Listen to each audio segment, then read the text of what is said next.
my kind friends. It is with us now. Officially. Tears of the Kingdom. The game cartridge is not in there. That is Splatoon 3 in there, because I already have it in my Switch. I also have a brand new light behind me, and by brand new I mean just got it today because I helped my sister move into a new apartment. So that's a new addition. Until I can get it in like a different place, which might be like right here out of sight, but until then, just have a random light sitting right there, so enjoy it. I hope everyone's doing okay. How is everyone currently watching today?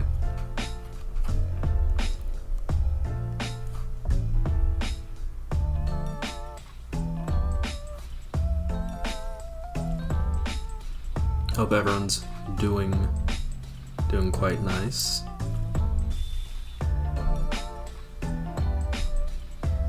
You know, no one else is really live right now, so hopefully we should get some people filing in fairly soon. If not, though, that's fine. Looks like we also will have a discussion coming on later. Kinda took me by surprise, I'm not gonna lie. Someone DM'd me who does watch the stream, is fairly regular in stream, and said like, hey, I want to talk about leftist conduct and things of that nature, and I was like, oh yeah, we can definitely talk about leftist behavior and conduct and stuff, so we're gonna do that while I am playing Tears of the Kingdom, which is a gorgeous game box. I wonder, here it is. Yeah. Look at them. Oh, they're so beautiful together. It's like Link has his ass to the world in Breath of the Wild, and he has his ass to the ground in Tears of the Kingdom. So, you know, we're gonna get to play that today, which should be fairly fun.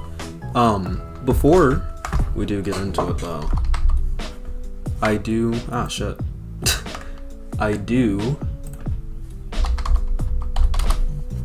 want to do something right quick.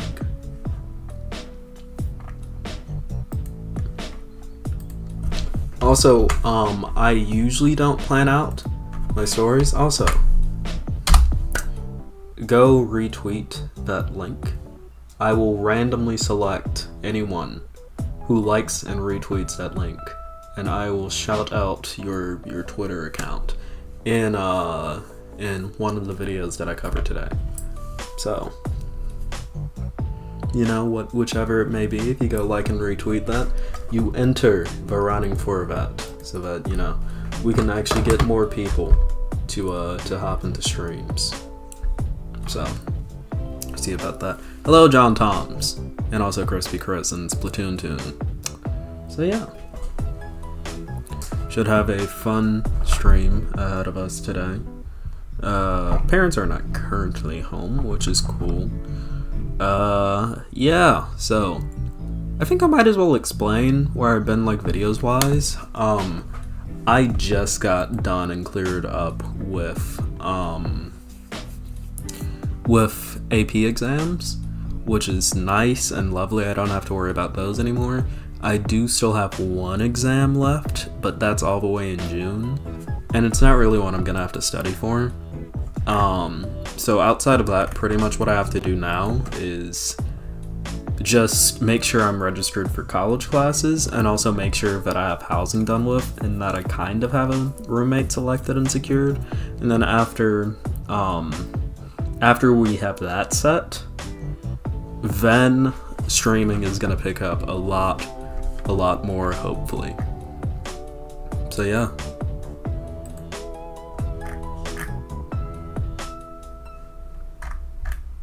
What's going on here?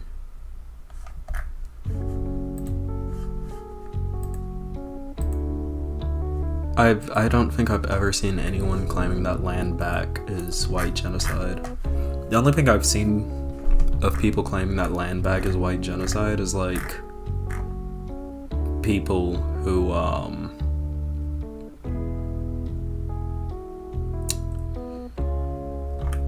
like, the only are, like, people who entirely misinterpret Bosch's argument in the whole Professor Flowers debate. Oh, God. Hold up. In North Korea, the secret police, will paint the image of a tunnel on the side of a mountain and tell people to run into the tunnel as fast as they can. Dude, Yeonmi Park is fucking interesting, this lady. Like, we get it, North Korea sucks. You don't have to lie, lady. Because, like, at this point, the shit that she says is just, like, you know?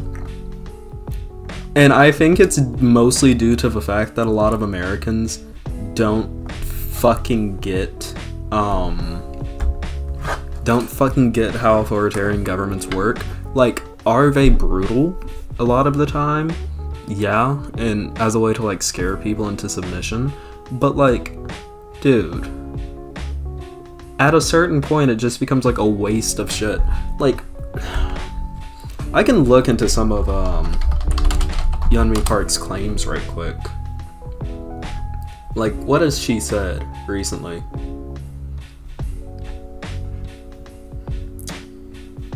TED Talk, fled the dictatorship when she was 13. How old is she? She's been out of North Korea longer than she was in North Korea. So, North Korea, seeing dying people is like looking at a tree. That's how common it is. In North Korea, we don't even have a concept of love. The only love that North Korean people are allowed to know is love for the dictator. Until my father passed away, he never told me he loved me. A lot of people don't understand how North Korea became this way. It resembles exactly what's happening in America right now, she said, referring to her concerns with critical race theory, gender ideology, and intersectionality seeping into the American education system, which she says fosters victim mentality. Now, thinking about these ideologies, what an insult to all the students. They were on purpose making me what?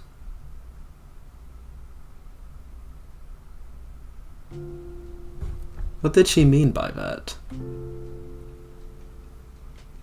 What did she mean by that? It is, like, when talking about Yeonmi Park, it is important to recognize the fact that, yeah, she's a North Korean defector. And it's also important to recognize the fact that she's also a fucking grifter, too. Like, yes, North Korea, famously a bastion of critical race theory, the mostly Korean country in terms of ethnicity, is a bastion of shit like critical race theory. Which, like, that isn't exactly what her claim is, but, like, trying to compare the two is fucking wild. And it's very clear that she's just exploiting the fucking fears of conservatives by saying, like, oh, look at this critical race theory and gender ideology and da-da-da-da-da. Oh my god, if you do this, fucking US is gonna become exactly like North Korea. Meanwhile, Republicans are sitting there just fucking whacking off at the idea of fucking stealing people's rights. And my thing about it is, like, is North Korea shit? Yeah. But it is really hard to talk about Yeonmi Park in a way that, like, doesn't make it seem like you aren't standing North Korea or acting like, you know, her experiences there weren't fucking valid. And, like, they were. The shit that was real. But, like, at a certain point, some of these things just don't seem like they are. Like, is North Korea a shitty fucking hell state? Yes. Absolutely. Absolutely, North Korea is a shitty fucking hell state. But, like, I'm pretty sure in North Korea, there is probably a concept of familial love. You know? Like, a lot of people act like North Korea is some fucking 1984 hell state. And in many ways it is. It is a repressive, horrible nation. But at the same time, Be realistic with it. This isn't a fucking young adult novel. This is not the Wonder series by Marie Lu, where the fucking government is like purposefully constructing a fucking plague to hit citizens with in fucking South Korea so that they can like get back into South Korea. Like, what the fuck is wrong with you, dude? No, obviously not. It is a standard authoritarian country that does absolutely engage in fucking brutality as a way to keep control over citizens, but I guarantee you, 9 times out of 10, like, if you're caught doing some, like, slightly anti-government illegal shit, like, if someone sees you littering on the fucking ground, you aren't gonna be taken out back and fucking lashed by a fucking anti-aircraft gun before you get, like, 2 fucking, of, like, Chairman Kim's glorious leads in your fucking forehead. That's not gonna fucking happen. Because, like, at the end of the day, authoritarian nations are nations. And, like, you can only torture people so far before other people around you go, no. Or before other countries around you go, no. Or before your people just go, no. Yeah? Like, genuinely, if you want to look at basically what Yeonmi Park likes to depict North Korea as is, like, fucking Cambodia under the Khmer Rouge. And I'm gonna be 100% honest, I don't think anyone can be as fucking chaotically bad as the Khmer Rouge. Like, the only regime I would say that is worse than the fucking Khmer Rouge are the Nazis. The Khmer Rouge were fucking horrible, dude. They fucking murdered a lot of people for no fucking reason because of, like, the perception that they were anti-revolutionary. Like, oh, you're from a fucking city, just like millions of other people, because that's how cities fucking work. Like, they fucking murdered people like that. They didn't even shoot you, they just caved in your fucking head with a fucking pickaxe. Because, like, the glorious proletarian Khmer Rouge pickaxe. And, like, she's acting like that's what North Korea's like, And I'm not gonna say that I know what North Korea is like over her, but, like, I guarantee you, some of the shit that she says about North Korea and, like, trying to relate it to people going, hey, maybe gay people should have, like, the right to marry and trans people should have the right to, be trans openly. Like, her comparing that shit to fucking North Korea really draws into question her fucking, her recounts of the situation there. Like, it feels like she contracted brain worms as soon as she entered the fucking US and became a part of the conservative grift. It's honestly really sad. It's honestly really sad. So, and then again, like, that also, it's almost also like she is just outright denying and doing historical revisionism about what caused North Korea to become like North Korea, Like, a lot of the time, like, right here, she says, a lot of people that I see are taking this country for granted, talking about the US. They are taking their freedom for granted, and that's very dangerous because freedom is so fragile, it can go away at any time, and we're not an exception to tyranny. So I really want to let Americans know what it would be like without freedom. The glorious Freedom March. But, like, in a lot of the things that I see of her, it's almost like she depicts North Korea before fucking the glorious Juche system of Chairman Kim, Eternal President Kim, as, like, some nice free state that slowly deteriorated into what North Korea is now today. And, like, no. Before what North Korea is today became what it is, North Korea was a Japanese colony. Like, no. You know what caused North Korea to become so fucking deteriorated to the point where authoritarianism was allowed to take over in North Korea following World War II? It was them being fucking destabilized by being colonized by a fascistic, racial supremacist government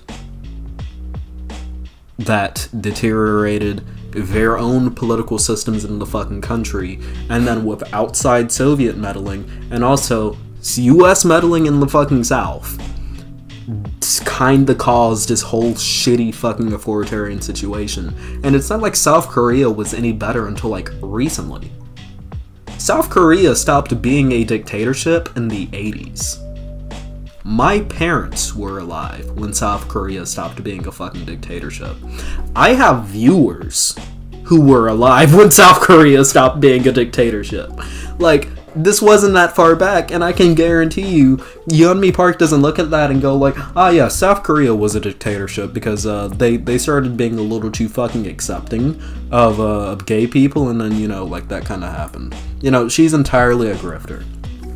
In my opinion. In my opinion, Yeonmi Park is a grifter who relies on the very real horrible conditions of North Korea, and then uses that as a way to go to Americans and say, hey, this is why you shouldn't support people's rights, because then the US will slowly become this, just because, you know, people don't like it whenever you say that we should be restricting people's rights. So, I don't know. That's Yeonmi Park, dude.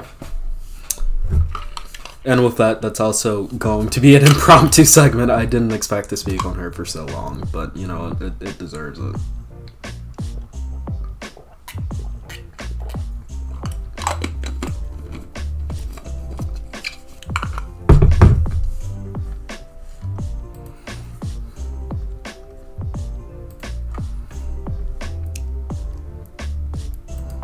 It's like also the same way with the way that people depict the Soviet Union, which, of course, fuck the Soviet Union.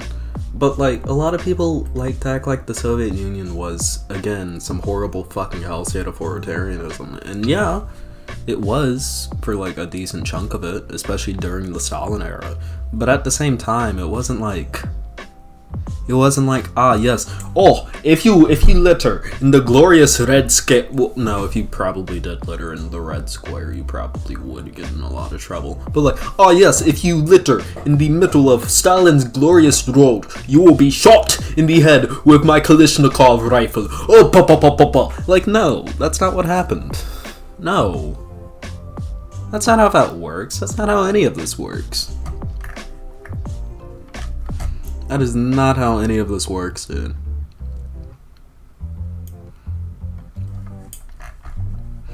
Like, a lot of people forget the fact that during the time that the Soviet Union existed, it was very well, like, the second most or most powerful nation on the planet when it existed. Like, right next to the US, I would honestly say they were neck and neck for a lot of the fucking Cold War. The only reason why people say, oh yes, the US was number one is because, like, hindsight. Bonjour.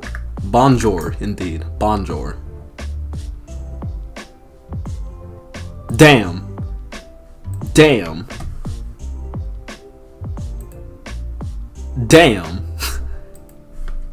Fascism is spreading across America faster than chlamydia spread across Lauren Boebert's congressional office. That's hilarious.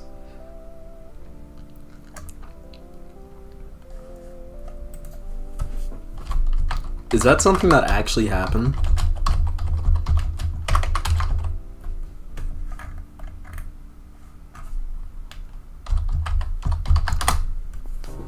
It would be really funny if Lauren Boebert's congressional office had like a chlamydia issue.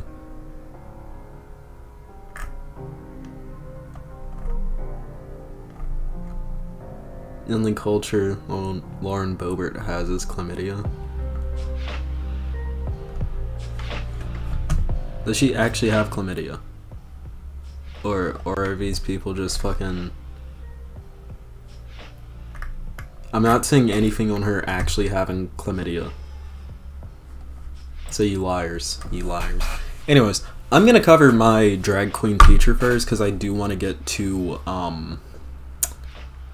Tears of the Kingdom soon, because I do have someone who wants to speak with us. He's actually, well, they're actually in chat now. I don't know pronouns, but Anarchist Aken, or Aken. We will be talking later.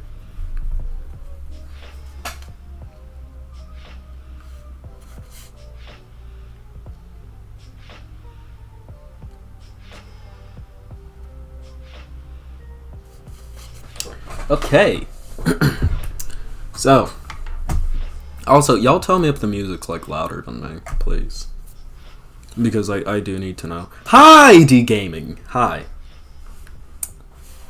But yeah. We'll be playing Tears of the Kingdom. I'm so excited to play this on stream. So excited to play this on stream. So, yeah. Oh, what about? We will be talking about leftist behavior, I believe. That's like just the broad summarization of it. It is the 1 week where I'm more European than American. Ah, yes. What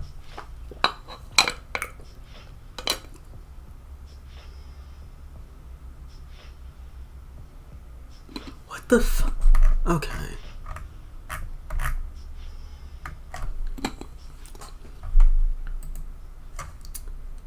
Okay. So I'm gonna do this, and then I'm gonna cover the Trump case, because those are gonna be the most difficult and nasty to get through. I'm covering the drag queen teacher first. He was really sweet. It's just like, fucking my parents are out right now, and I don't know when they're gonna be back, so I want to go and hammer through that one, and then I'm gonna cover the Trump rape suit. Okay. Just witnessed Czechia get robbed in Eurovision. Yeah, that was a powerful high pillow. The reason why I did it is because D-Gaming's name is in all caps, so like when I looked at it and then I looked at the capital H and high, like my brain just auto-assumed that the I was capitalized too, so I read it as like, hi! So then I was like, hi! Back, you know. So, yeah. Sounds dope? Sweet. I'm gonna lower this a little. You read the title correctly, my kind friends. I am someone who had a teacher who, in my youth, did a little bit, and we didn't know at the time, but I found out recently, did a little bit of what we like to call drag. So, let me get into this, yeah? So, I'm planning on getting back into video essays sometime here soon, making some nice little video essays, and I have a couple of things planned out. Like, there's something that I found that I think is really fucking weird that I want to cover, and I was also thinking about doing some video game related video essays, and I was also thinking about doing a video essay related to the way that like black children are typically viewed as being more violent or more dangerous than other groups of children, and I was going to use an anecdote from my childhood where I was falsely accused of something. Me and another mixed kid were falsely accused of something, and that was going to like inform something. And part of that was trying to find the name of the principal who actually did the thing, because she was like a temporary assistant principal at the school. And through going through that, I was basically trawling through rosters of my school and who taught at my school at the time, yada yada yada. And then I saw a name that, you know, was familiar to me. And it was my lovely, one of my lovely arts teachers. There were about 3 arts teachers at the school that I went to of like various different arts, you know, like visual arts, music arts, etc. I'm not going to go too specific into it because I don't want to reveal too many details about him, but he was one of these artistic teachers. And I remember I saw his name, and I remembered him being really nice. And I was like, you know, I got curious, and I was like, this is kind of a stressful process, me looking for the name of this lady who kind of messed me up as a kid. So what I'm gonna do is I'm gonna like Google this teacher's name, see what he's up to now, because he no longer works at that school. And I looked him up, and I found out a couple of things. So I found out that he is a man who's into other men. Cool. That isn't something that we knew as kids. It was something that, like, as I got older, I kind of expected, just with, like, the way that he carried himself. I was like, huh, Doesn't seem like a straight guy, if I'm being honest. And there's actually like one really funny story that I'm gonna get into a little later after I say this next bit. But on top of finding that out, what I also found out looking at some of his social media pages was that this teacher that I had is a drag queen. My teacher was a drag queen and still is a drag queen. No longer my teacher. I was in elementary school when this person was my teacher, but he's a drag queen. And I thought, with all of this worry about drag queens being a danger to kids, I would talk about my experience with this teacher. So, this teacher never talked about being a drag queen, ever. Never even talked about being gay. The closest thing that he got, or bi, I don't know, sexuality, the closest thing that he ever got to talking about relationships and partners was like when he announced that he got engaged. And that was it. He just said, oh, I got engaged. Hey, good news. I got engaged. Which is something that happens like fairly often in schools. You know? Like, especially have a younger teacher, which he was on the younger side.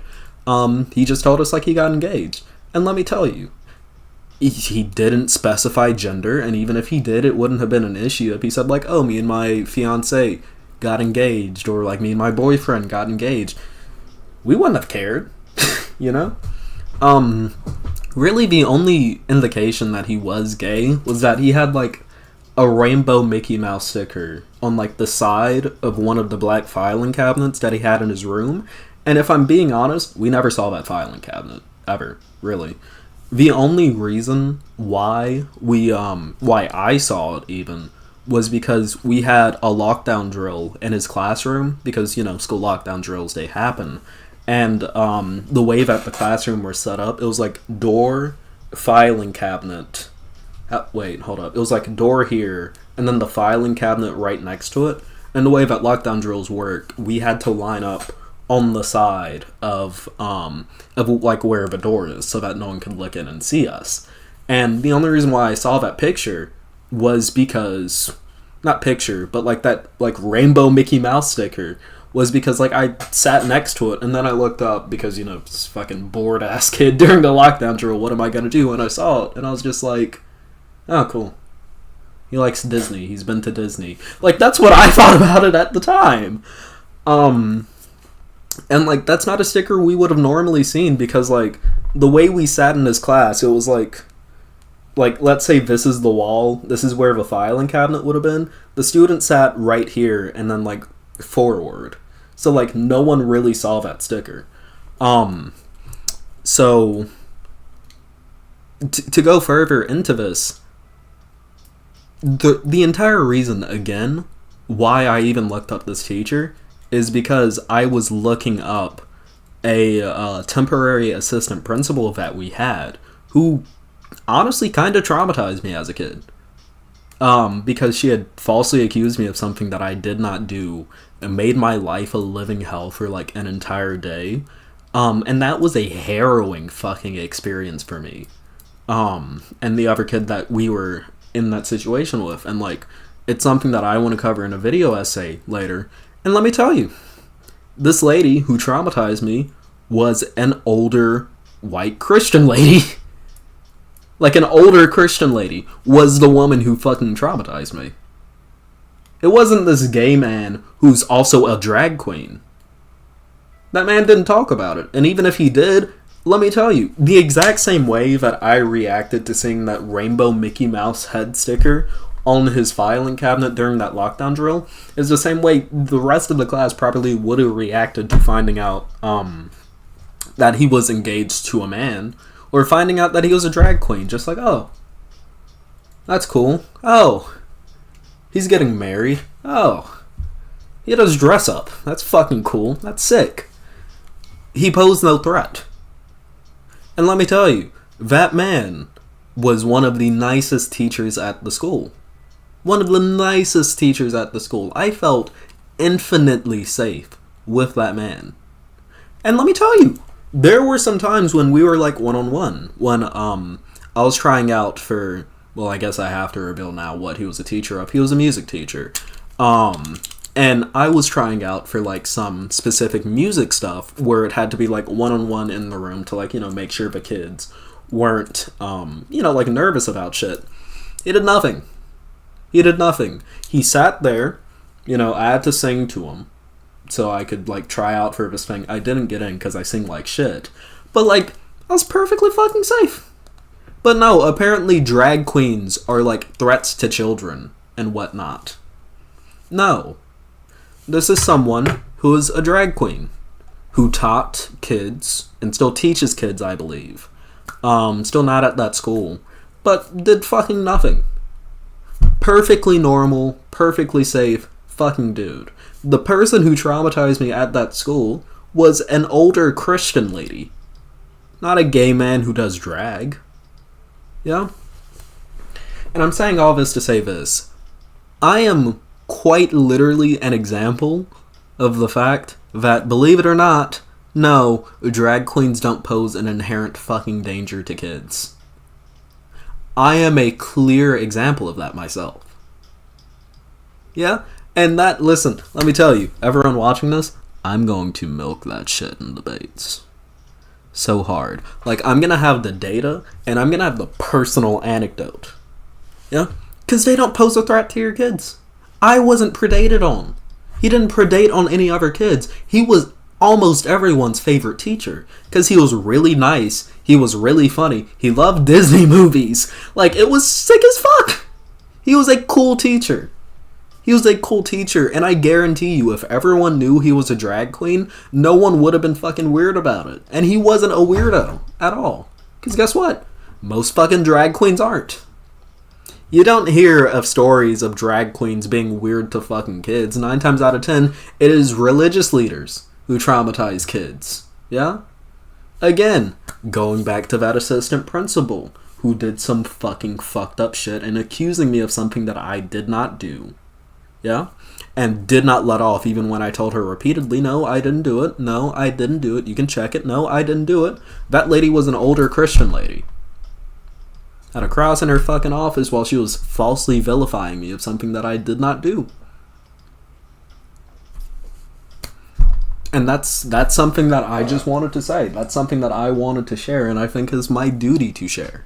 You know, as a kid who was fortunate enough to grow up in an era where people such who moonlight as drag queens for fun.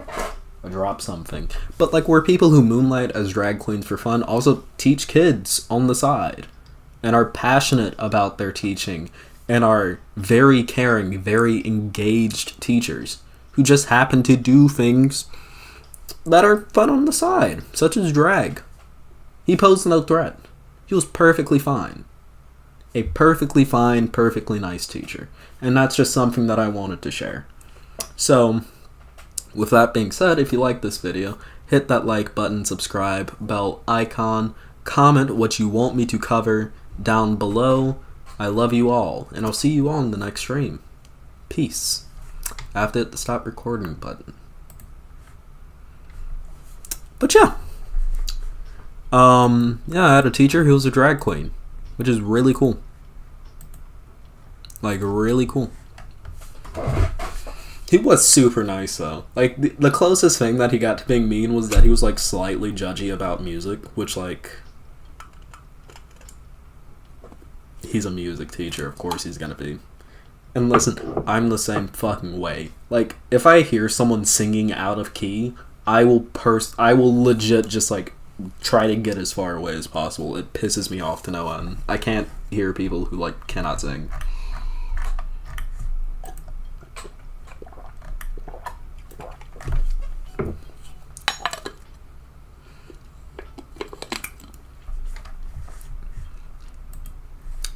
NASA is just Satan minus the T. That's why they say T minus when they blast off. I'm not gonna lie, I've come to the conclusion that, you know, if the US ever does fall apart and we, like, reconstitute a new society and it's, like, left-leaning in some way, some people should not be allowed to fucking vote. There are too many fucking idiots in this nation who should not be allowed to vote. It's like the same people who like to claim that Monster Energy is satanic because like the fucking like claw mark logo looks like fucking 666 in Hebrew. Like those people shouldn't be allowed to vote. I'm fucking sorry. I'm sorry and I'm not sorry. Fuck them. Ain't nobody to bless me. I'm just so fresh and clean. Where are you? Why do you follow me?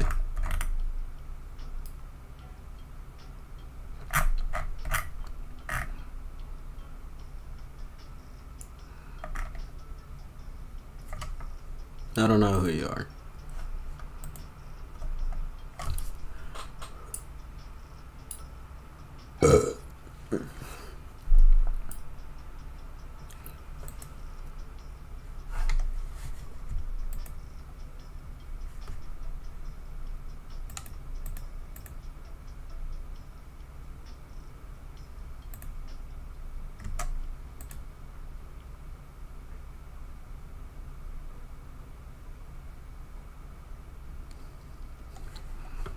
Okay. Oh, wait, it's a turf. Ah, she's a turf. Isn't she? Yeah. Yeah. Yeah. Looks like a turf.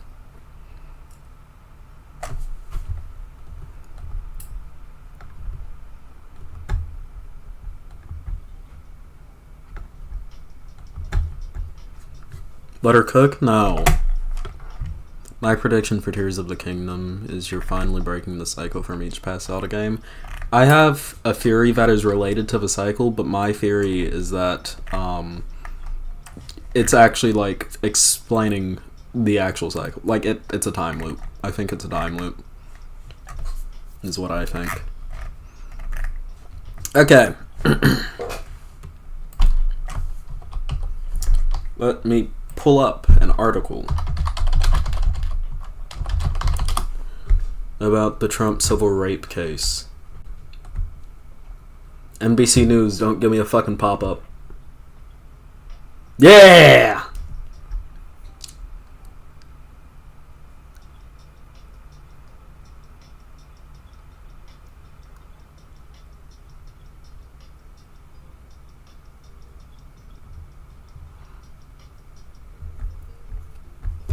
Alright.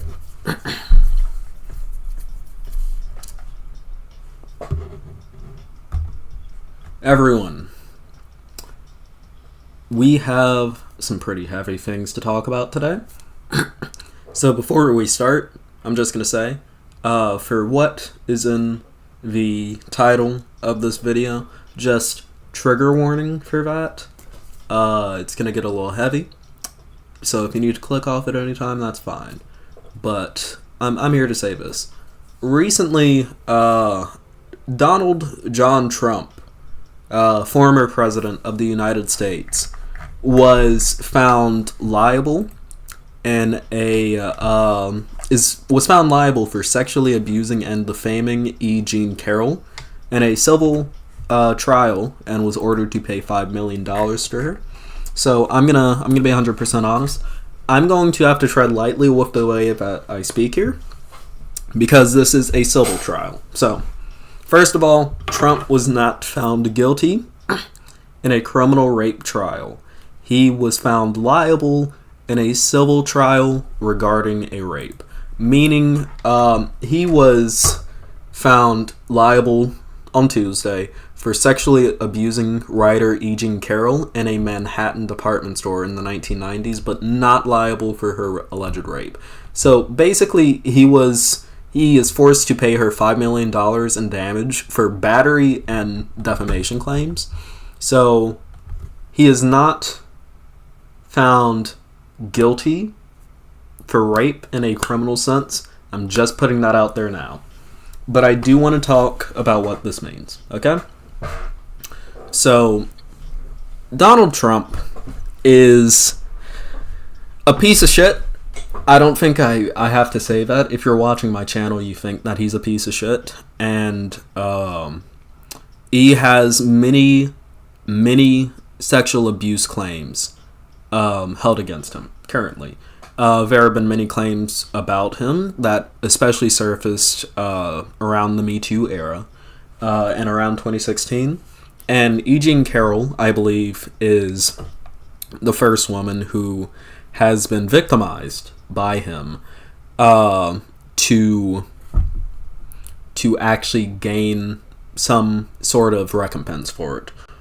And I'm glad that she's able to gain this recompense, and I'm glad that she's able to hopefully put this behind her, even though Trump is, of course, trying to appeal this verdict. But I do want to talk about what this means.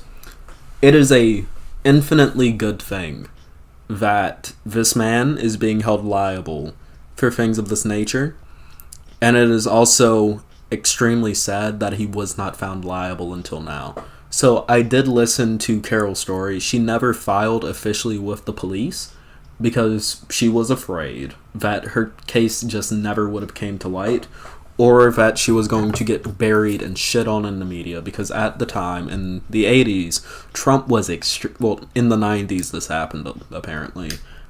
Trump was extremely popular in media. Like, extremely popular.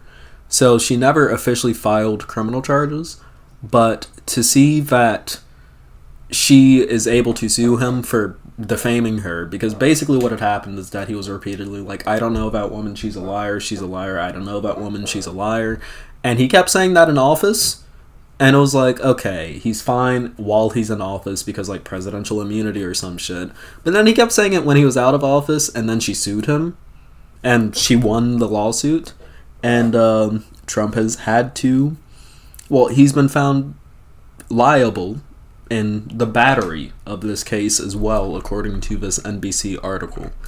And, I mean, while I cannot legally say that Trump is a rapist, I can say that former President Donald John Trump has been found liable in regards to battery in a civil rape case. So take with that what you will. So when it gets down to it, this situation is one that is, again, sad, disgusting. I am so sad and very disgusted that this woman had to wait for so long to get recompense for this. But at the same time, I'm glad that it happened. So, let's talk about what this means moving forward. More than likely, there will be more cases coming out against Trump of this nature. More civil cases, maybe not more criminal cases, because criminal rape cases are extremely hard to prosecute. And unless, like, it just happened, they unfortunately rarely get to court. Just because they get buried very easily in the legal system. I believe, like, in the state of New York alone, a bunch of rape kits just don't get processed and they end up expiring, which is fucking horrible. And although a lot of these women can't get him on criminal charges, the fact that there is a woman who is able to get him on a civil charge is a very good thing, and I hope that this trend continues. Because he needs to be held accountable for this shit. Even if it isn't criminally accountable, him getting hit in the bank account for things that he has done in the past, according to these women, if he's found liable in these cases, it is very important for him to have to pay these damages. Very important for him to have to pay these damages. And him being found liable in the battery aspect of this case is also very important, because it does show that he can still be held accountable in some way for what he did, even if it isn't going to jail. Because of course he wasn't found criminally liable in this. So he is appealing it, considering the court already found him guilty on this. He might be appealing it to a higher court. I don't know how much that will go well for him. But we'll have to wait and see for that. And of course, I do believe he has gone back. Yeah, he's already... One of his campaign spokespeople says, "Make no mistake, this entire bogus case is a political endeavor targeting President Trump because he is now an overwhelming frontrunner to once again be elected President of the United States." This case started like a couple of years ago. So, yeah. And as Val Raven says, yeah, I've seen things about there being untested rape kits dated like years back just piling up. And that does speak to like a wider issue of the way that the United States treats rape. The United States, and many countries for that matter, don't treat rape as seriously as they should. Like, rape, pretty much everyone agrees rape is the most horrible crime that you can commit. Some people say it's murder. In my personal opinion, it's rape. Yeah? Because, like, this is the way that I contextualize crimes. I do it both in context and also in a vacuum. Like, can you justify this? And also, is it justifiable in this case? So, for something like theft, I can justify theft in some cases. Like, if you're stealing something so that you can feed your baby or something. And then, like, of course, you have some cases where it isn't justifiable. Like, hey, I robbed a bank because I wanted money. You know? Same thing with murder. I think you can justify killing someone. Like, hey, this person posed an active threat to me or my loved ones, or like even if they didn't pose an active threat at the moment, they had been threatening before, and so I killed them to prevent that further. I think you can justify it in that case. And then, of course, there are some murders that are not justifiable. Like, hey, I just wanted to kill this person to kill this person. I do not think... And this is, I don't think that there is any realistic way where sexual assault or rape can be justified. I don't think there isn't a block over here where you can justify this. I think it is a purely selfish crime. It isn't something that you can justify. It isn't something that you can, like, say, oh, like, well, in this case, like, no. There is no edge case where it's justifiable, no realistic edge case where it's justifiable. Like, with murder, I do think there are cases where killing someone can be justifiable, or at least understandable, and where I can be sympathetic to someone. There is no case like that when it comes to something like sexual assault or rape. At all. Nothing, nada, no, not at all. Which is why I personally view rape as the worst crime that someone can commit. And when it gets down to it,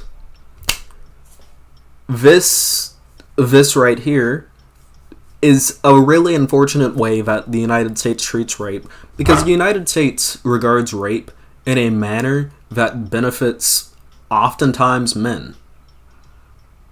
9 times out of 10, when it comes to like rape cases going unreported, it's because a lot of people don't take women's claims seriously. So a lot of rape cases don't get litigated, or they don't get taken far enough. And the way that our legal system is set up, it is set up in a way that makes it extremely hard to get rape cases processed, especially when it comes to police departments. Like, let me put it like this. If it's a situation, which I've heard of stories like this, if there's ever a situation where someone is raped by a police officer, 9 times out of 10 that police officer isn't going to be prosecuted. It's the same thing in the military. The military has a really bad rape issue. Like, an extremely bad rape issue.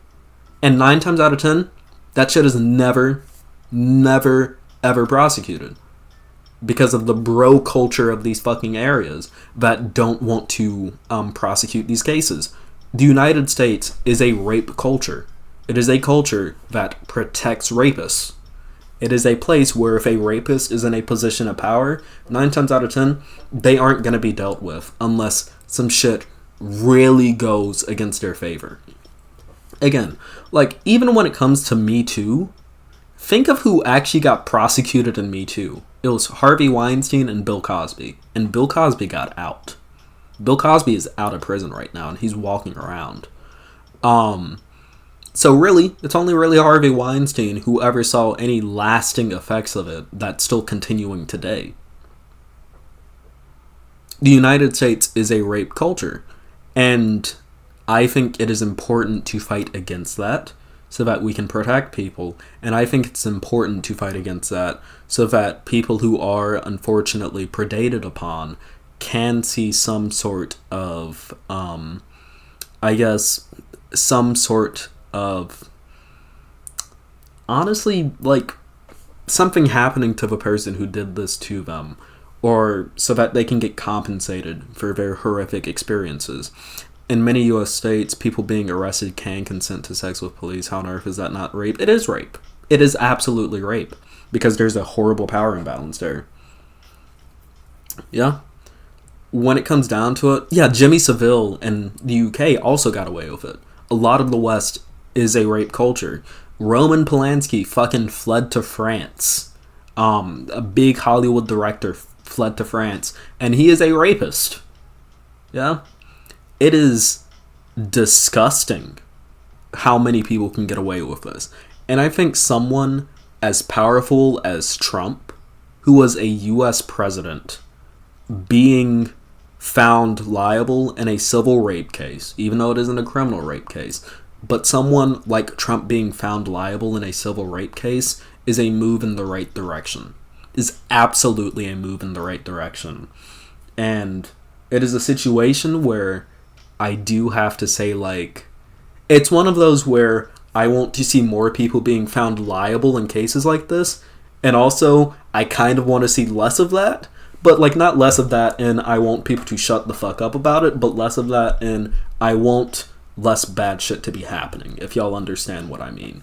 I want to see more people being held accountable, and I want to see less instances of people having to be held accountable for doing this shit, because I want to see less people doing this shit. When it comes down to it, though, whatever happens moving next, I'm interested to see it. I'm also interested to see what happens to this appeal, and I'm also interested to see if other cases of this nature start getting brought up and addressed and dealt with. I really want to know what's going to happen with that, and best of luck to Miss Carroll, or Mrs. Carroll, and I hope her life is somewhat improved after this verdict in this case. With that being said, be sure to share your thoughts down below of what you think of this. I love you all. Thank you for watching this video. And I'll see you in the next one. Peace. Fuck Trump. Fuck Trump hard, dude. In Scotland, the government is trying to get rid of juries on rape cases. Yeah. Yeah, honestly, I would say that's a base move. That's a base fucking move. It's based and also kind of not based, because, like, juries are liable to be biased in favor of someone or just, like, not likely to believe a rape. But at the same time, judges and the judicial system is often also very entrenched when it comes to shit. And, like, say you have a situation where a judge is accused of rape and they are in a trial, one of their buddies who's also a judge could just go like, oh no, he's not guilty, and then, like, pass him. It's difficult dealing with rape. Folks are theorizing that it's to increase the unusually low conviction rates. Oh. Wait, what? Epstein was best friends with Prince Andrew? Yeah, Prince Andrew's a fucking... I can't say he's legally a rapist, but I feel like he's a nonce. Personally, I feel like he's a fucking nonce. Yeah.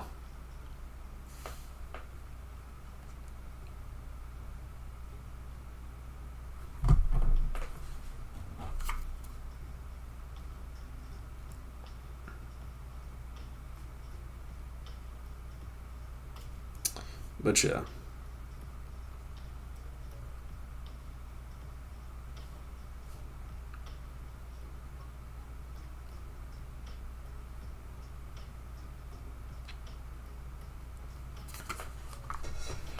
The lawyers and judges are boycotting rape cases now? Okay, that's interesting.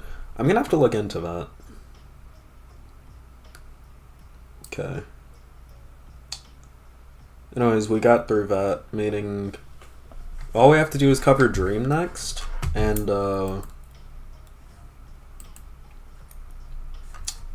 then I think what I'm gonna do before we do start this conversation is oh yeah, dude, I've already seen shit. They gave Pura a fucking redesign in Tears of the Kingdom, baby! What? No. What? No. That's not what I wanted to see. Why did you click off? Why?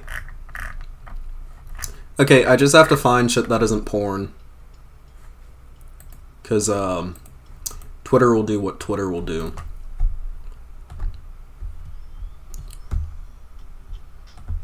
Bro. Bro! Dude! Nigga! Oh, dude, that's Pura from Breath of the Wild. And, like, Breath of the Wild, basically she's, like, a fucking 100-year-old chica, and, like, she had, like, aged herself down into a fucking child, which was weird as fuck, but, like, she's finally fucking grown back into being not a child. And listen, hey baby, hey baby, damn, goddamn. Listen, and the thing is, she was good in Hyrule Warriors, because, like, they also, of course, Hyrule Warriors takes place before Tears, Breath of the Wild, which, like, it's not canon, but, like, look, as Link would say, yeah, like, oh, good lord, gorgeous, that's porn, gorgeous, whoo,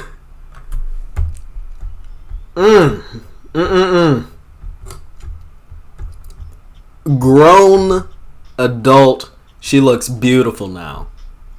She is a grown adult, finally. I mean, she always technically was, but it was like that weird gray zone where fucking weirdos on Twitter would go like, oh, well, actually, technically, she's over 100 years old. Like, she was in the body of a fucking child. Age of Calamity is not canon. Age of Calamity isn't canon. But, like, dude, she's finally adult. She is... That sounds weird coming out of my mouth. They aged her up. That also sounds weird. She is no longer a weird thing to be into, which I was not into before. I was not into her before. Holy shit. And then, of course, like, Age of Calamity came out, and they had her in, like, her 20s, and that was cool. Dude, listen, let me put this. MILF energy. Someone get Xander Hall on this. She looks like a MILF, my guy. Now, actually, as a matter of fact, where is that one clip? Where is that one clip? If I may, right quick. Damn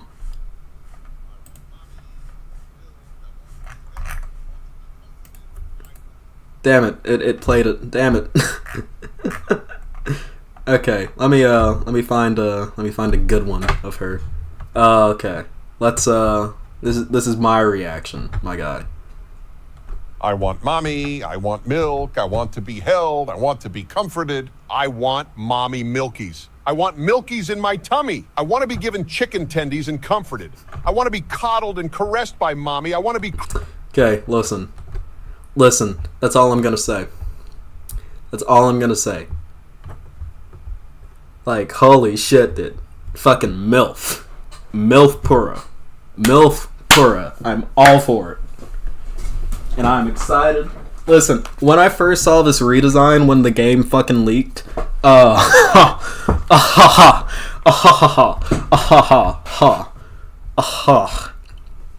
like, holy shit.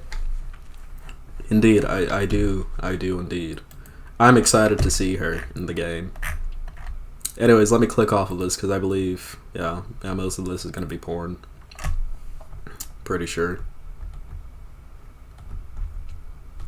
Because Twitter moves fast. Listen, I'm just glad that it's no longer the fucking young version of her, because people were weird about her, if I'm remembering correctly.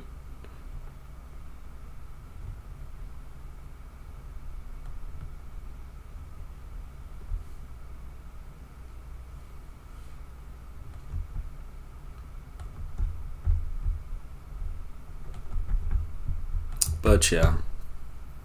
There's a delay on the chat. I know. I know there's a chat delay. You don't have to tell me.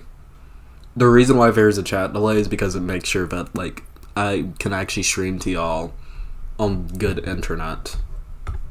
Well, no, not good internet, but, like, to where it isn't stuttering all the time. So that's the reason why.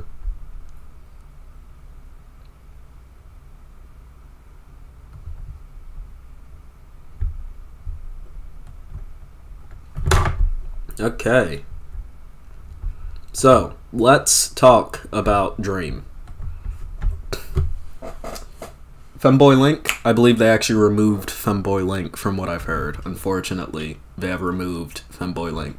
Link's always kinda had It depends on the game. Depends on the game. Breath of the Wild, definitely. Skyward Sword, maybe. It's weird saying that though. Is Link is like femmy, kind of. He's kind of femme depending on the game. Not in Wind Waker. In Wind Waker, he was a fucking kid, dude. He was just a kid. So that's kind of weird to say.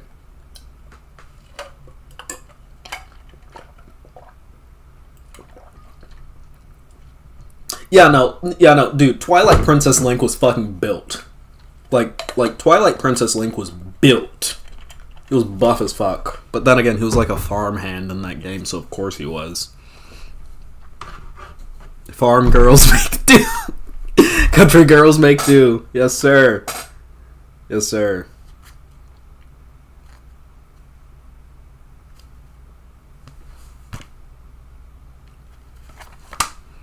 Tears of the Kingdom has him with loose hair. That's cool. Although the box art does show him with his hair tied up. So maybe you can, like, find a hair tie. Okay, so, let's get into it. Dream is a Minecraft YouTuber. He's best known for the Dream SMP. He was there with Dream and Sapnap. He is Dream. George Not Found. Tommy Innit. Dream Not Found was a ship. He also had Quackity. We covered Quackity a little while ago. And recently, Dream got in trouble for a little thing he did here. And this massive ratio, glass houses, something, shut the fuck up. The tweet was deleted by the tweet author. As we can see, there are 8,000 likes here under Dream's tweet. 10.1 million views. That's rough. And then we come down here. Ooh! Ooh! That's the first time I've ever seen Dream get ratioed. But let's read why. Dream, when the child with 75 followers.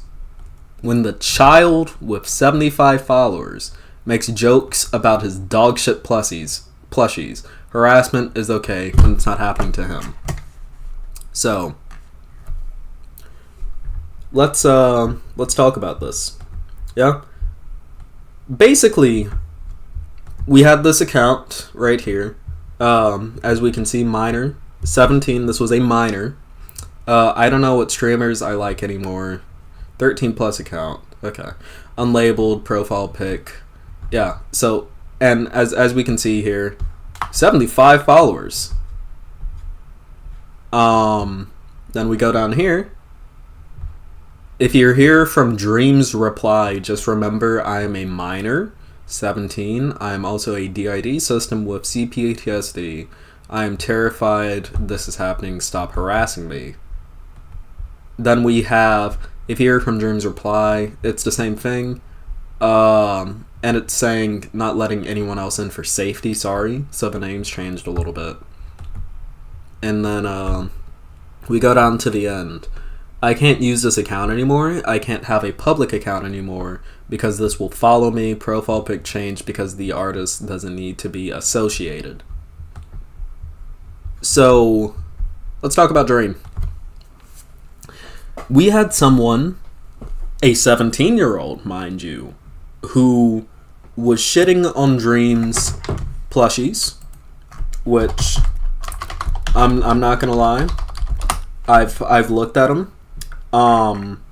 Looking at the Dream plushies, they look like how do you call them? Hot dog shit, literal doo-doo water, as Caleb City would say, literal doo-doo water. And due to this fact, Dream replied to this 17-year-old. Dream is in his 20s, saying Glass House is something shut the fuck up. And on his main account, with 2.3 million followers, against someone with 75 followers, and basically sicked his fucking Twitter fan base on this person. Because he's a piece of shit. So, let's talk a bit about this. I'm gonna say it like this. One thing that people will notice if you watch my channel for long enough is that when I am coming for someone or talking about someone, what I will repeatedly say is, do not harass this person.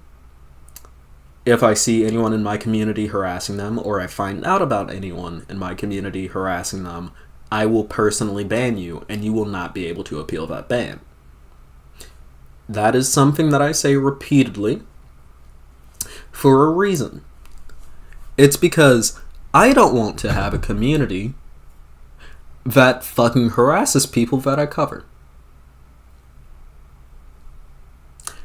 And I have 260 something subs. 2,600 something subs, or 2,560 something subs, I believe.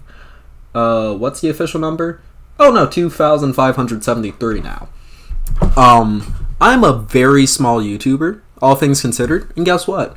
Even I know that there might be some people in my audience who might get a stupid fucking idea and go harass someone that I cover. Dream is someone who, on Twitter, mind you, on Twitter, has 2.3 million followers. 2.3 million followers. And is replying to 17-year-olds with 75 followers, calling his shitty plushie shit. On main. This is horrible behavior. I don't think I have to say why this is horrible behavior, but let's talk about creator conduct.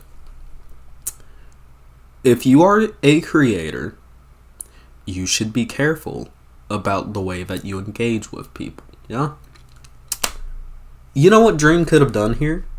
Dream could have DM'd, like, if he genuinely thought that this person's opinion was so abhorrent, he could have DM'd them, and like an adult, which Dream is in his 20s, like an adult, what Dream could have did was DM the person and go, hey, what do you think is the issue with the plushies?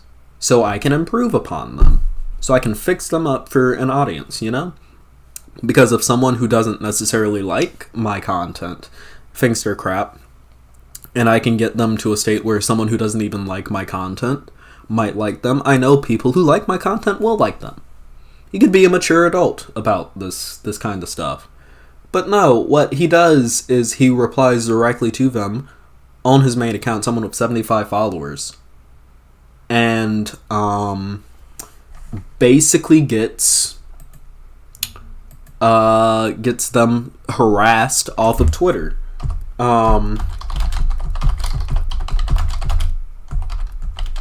Actually, as a matter of fact, I want to know. Yeah, so the number 75 is about this percentage of 2.1 million. So that's what, 0.004%? The size of this person? This person was to Dream. If we round, and Dream sicked his followers on this person, a 17-year-old with DID, or a DID system, with complex PTSD, and Dream sicked his follower count on him, on them, this person, due to this. This is disgusting, this is horrible conduct, and this is something that we shouldn't tolerate as consumers of content, yeah? If I watched someone and they did not make it explicitly clear, hey, don't harass the people that I cover, I would stop watching that person. That's what I do. I don't deal with that. Because I think that as a content creator, you have a special responsibility to ensuring that your viewers are not going to get sicked on people. I know, wild idea, am I right? Hey, don't harass people. That's so difficult for me to say. But like, for some reason, it's almost like a Dream is constitutionally incapable outside of like 15-minute bits of stream. Not even 15-minute, 15-second bit of streams where he's like, hey, don't harass people, actually. And then he moves it on. You stream for multiple hours a day, dude. You have to say that multiple times. Say it on your Twitter. Actively block people in your audience who harass people. Yeah? And it's not hard to do that. Just find a tweet harassing people who don't like you, and then run a blockchain on everyone who liked that tweet. That's simple. But no, he can't do that because that's his audience. Because he hasn't cultivated an audience that doesn't know to not do that. And it's irresponsible. It is grossly irresponsible, and it's disgusting. I'm going to be 100% honest. If I ever engage in behavior like this, unfollow me. Unsubscribe from me. If you ever see me engaging in irresponsible behavior like this. Yeah? Because someone with 2.1 million followers on Twitter should not, if I'm being honest, should not be replying to someone with 75 followers in a negative sense unless that person is being a real dumb fuck. Like, a real dumb fuck. And even then, that person wasn't even being a dumb fuck. They were just saying, hey, your plush looks shit. Because it does look shit. Dream, if you're watching this somehow, I doubt you are. But Dream, if you're watching this, your plushie looks shitty. Flat out, yeah? Listen, I'll tell you what you can fix about this, yeah? Yeah? Let me just pull this back up. Right quick.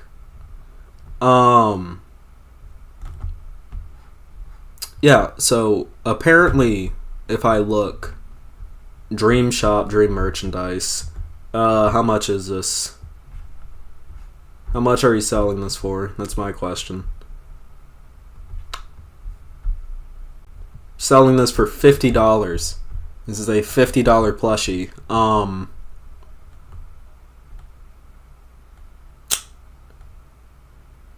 Yeah.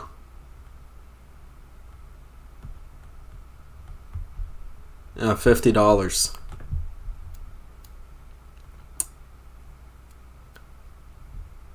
Oh, don't worry, Valraven, I'm 18. I'll be fine. I don't even know what to say about that, if I'm being honest. Listen, I think it speaks for itself. It's as lifeless as the average Dream stan. Okay? Look, I want less people to be harassed on the internet. And I think if we, follow the directive of not jumping on people with significantly smaller follower accounts than you, so small, in fact, that they are literally less than 1% of your size on Twitter, it would be pretty good to, maybe not reply to these people when they say that your shitty plushies look shitty. Just an idea. Just like, let it be. Just let it go. woosah, or if you have to say something about it, DM them and say, hey dude, what about the plushie was bad? What about it did you not like so I can fix it? That's simple. Take a chill pill. Woosah. Kumbaya, my lord. Listen to some System of a Down, calm down, chill out, and apologize to this literal minor that you ran off the internet. Because it's disgusting, and you shouldn't have done that. And say, hey dude, with what about the plushie was bad? What about it did you not like? So if I can stop playing my own stream in the background. With that being said, though, I would like to highlight something right quick. We had someone retweet this lovely stream that I am doing right now, and as I said, I would honor whoever retweeted the stream link on Twitter. I would like to give a nice little shout out to our friend at CrispyChris214 on Twitter. Friend of the stream, frequent stream watcher.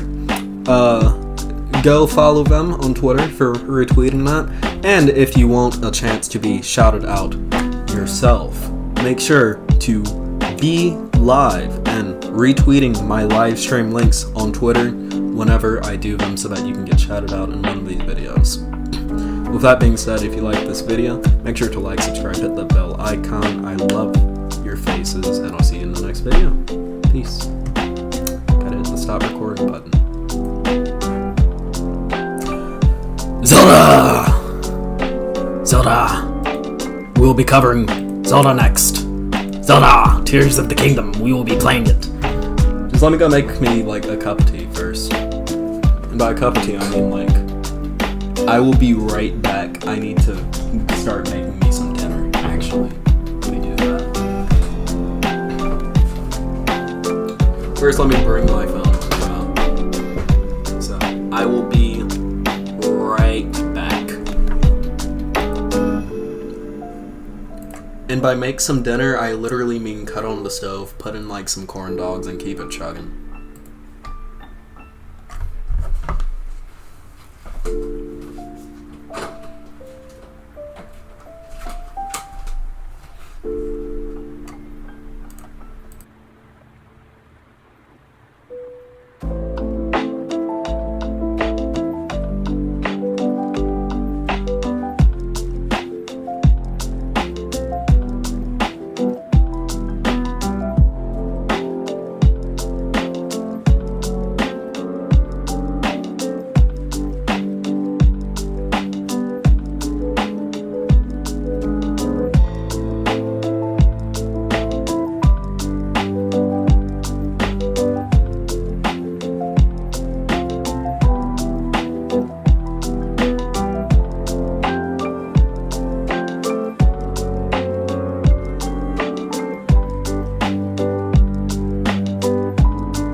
Alright, I'm back for a little bit. Yeah. Is a corn dog a sandwich? A corn dog isn't a fucking sandwich. A corn dog is a corn dog, you fucking degenerate. You fucking degenerate slime. You fucking degenerate slime monster.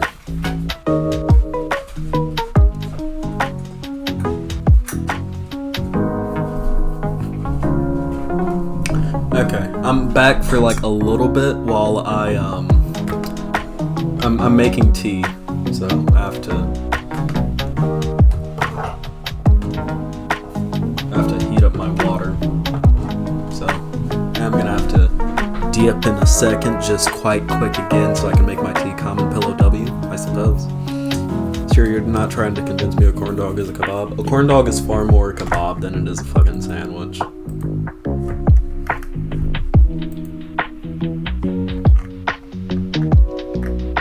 Okay, I have someone who like constantly gets hacked and keeps fucking like sending me clearly hacked Instagram links. But the thing is too, they occasionally retweet my shit and they follow me, and I don't know if I should like, cause it seems like nearly constantly that they get hacked. So I don't know if I should just like block them or not. Because I'm tired of dealing with like clearly hacked Instagram links. How far in am I? I'm starting a new account for not very far in. I'm starting a new one for stream so that we can play it alongside. Americans have yet to invent electronical kettles. We have electronic kettles, I just don't own one yet.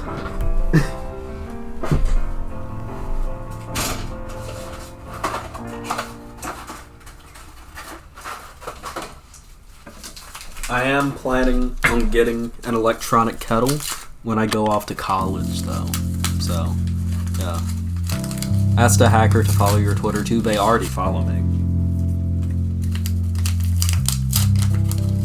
It's just like, it's almost constantly that I get DM messages from this person, and it's just like clearly hacked trying to get your login Instagram links. So I don't know if I should just block this person.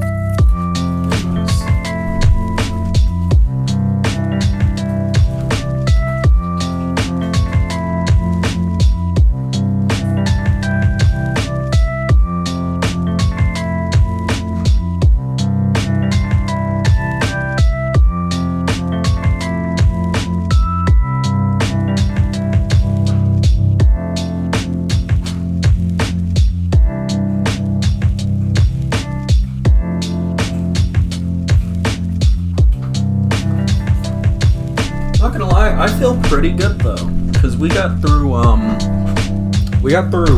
of the segments in like the first hour and a half, which is really good. Have you passed a dollar store Great Plateau? Don't call it dollar store Great Plateau. It is a great area. It's bigger than the Great Plateau, but it is definitely very Great Plateau-like. You should probably just block at this point. Yeah. Because, like, let me see how long these messages have even been going for. Let me not do it on my screen because I don't want to accidentally expose any messages. I thought that was a Texas joke. I didn't realize you were being legit about the outlets law. What? I don't need an electric kettle. I just fire at my yard. I use my microwave to heat up water because I'm a fucking degenerate.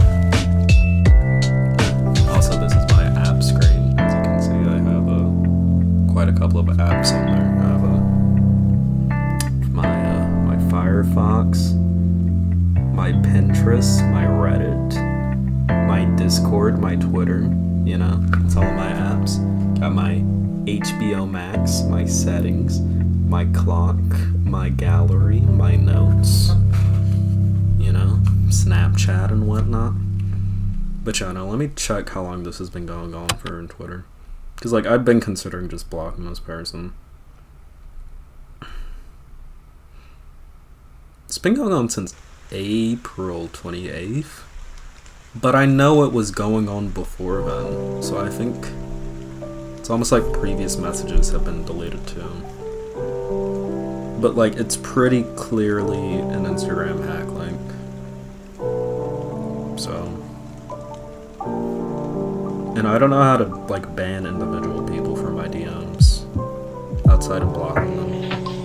Oh yeah, it's because I deleted conversation a couple days ago, so it's been going on for a while. Music's a bit loud. Oh shit, sorry. Thank you. Your room is way too bright for him to be a Redditor. Yeah. I don't have my bisexual lighting on today. I don't want it on. Also, I barely use Reddit. The only thing that I really use Reddit for is to solve like really specific computer issues. Outside of that, I don't use Reddit. Gonna go, it's half one. Damn. Yeah. Okay, I'll be right back. I'm gonna do up my tea. I'll be like right back. I'm quick with it.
Okay.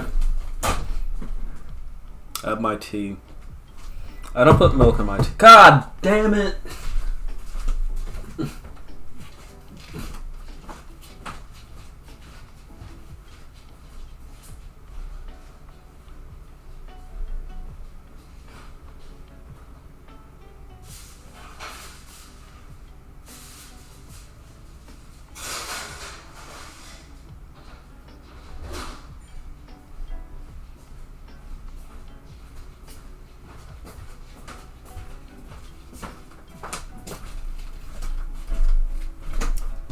You haven't warmed up. Okay. Yeah, no, I haven't warmed up. I'm back, though. I'm back officially. Okay. So, Akin, we will likely talk after I get through, like, the first little plot bit of, basically the Great Plateau and Tears of the Kingdom. But until then, we will go ahead and start. Okay. Come on. Come on. Don't be lame. Don't be racist. I am a building. Okay. So can we...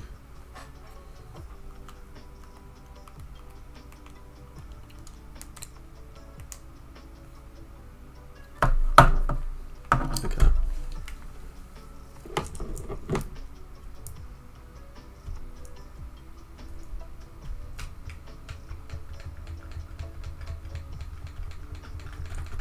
Really? Really? You have to fucking resync it? Hold up.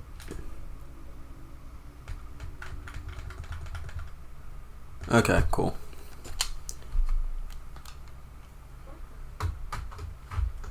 Then let me regroup that. Okay, sweet. And then I'm gonna move this crap over here so that I can see it over here. So that I can also window out Tears of the Kingdom on my big screen. I'm playing balloons, so you do you, gamer. Gotcha. Also, be thinking about what you want to talk about, too. Like, specifically. Which, like, you already laid out specifics, but, like, think about the way that you want to speak about it. So it's, you know, pretty clear what it is. Okay, which one of these is actually... You are my Switch. Okay. Full screen projector. Actually, no, window projector. Yeah. Okay. Cool. Start software. And we will be playing on Breath of the Wild Saints. Okay. I'm excited. Unfortunately, I don't think my emulator allows for audio, but you know. Don't need it.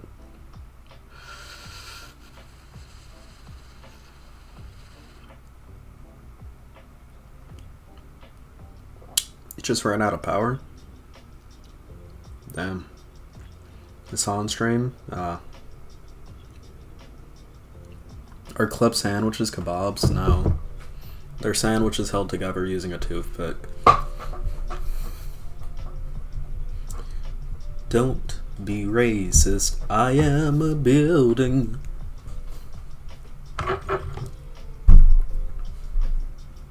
Oh my god, it's Princess Zelda. It's short-haired Princess Zelda. She's British. British. You're not missing much. We've been descending for a while now. These tunnels are deeper than I thought. What could be down here? Zelda. Princess of Hyrule! Oh. Hey. Hey. Okay. What's up, princess? Never imagined this is all beneath Hyrule Castle. Okay. What sort of tea is that? It is Earl Grey. I have 2 scoops of sugar in it and about a spoonful of honey. Also, stay tuned, people. We will be having a conversation later. After I get some food out of the oven. Also, I slightly burned my tongue on that tea just now.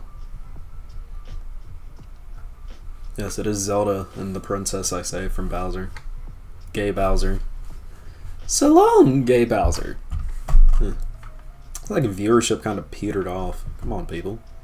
Playing Tears of the Kingdom. It's the new Zelda game. Come on, people. It's all good, though.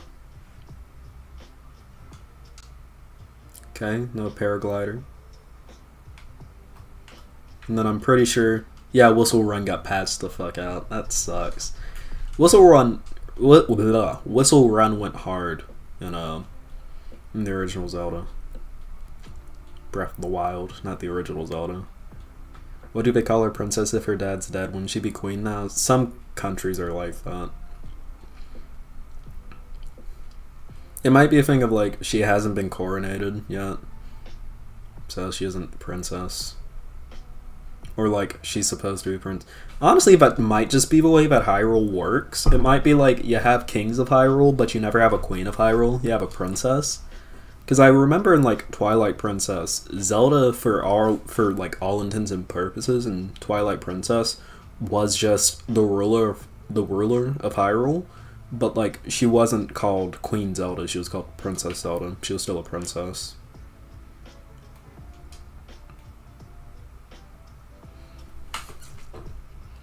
Watching up to a point I played, then I'm diffing out. No spoilers for me, thank you. Alright. They don't want spoilers? I guess. Honestly though, if you don't want spoilers, fucking avoid Twitter, because people will be spoiling everything. Ah, shit. Ah, fuck, I let my controller fall. Wait, can I? Ew. Damn. She doesn't react. Ew. She's kinda cute. You told me there was, though seeing it for herself or even discussing the matter was forbidden. No one in our family knew anything more than that.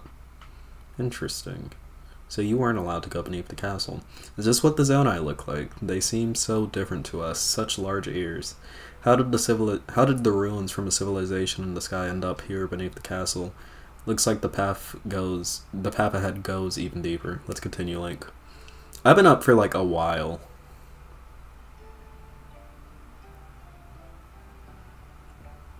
As someone who lives in a monarchy, they become the sovereign when their parent dies, not the crown party. Yeah.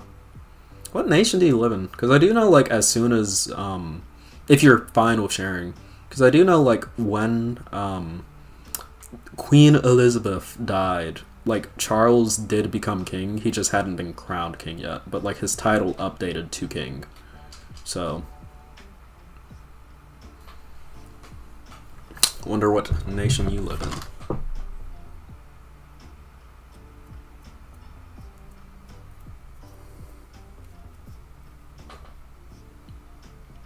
But you know, Hyrule probably is just a little different.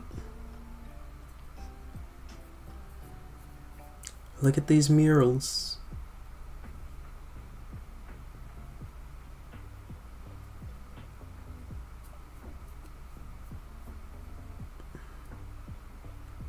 So I'm gonna get past this part, eat, and then call an Aachen. So, like, if y'all want to send me some funny meme crap to, watch while I eat, feel free to. You started without me? Yeah. Come on, Wango. It's my stream, not yours. Gotta keep in mind that one fact of life.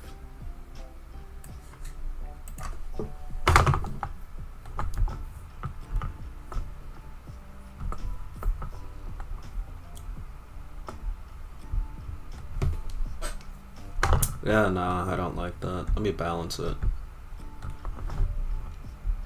Yeah, that's better. Princess is sovereign of girl. Ah. Oh, Scotland.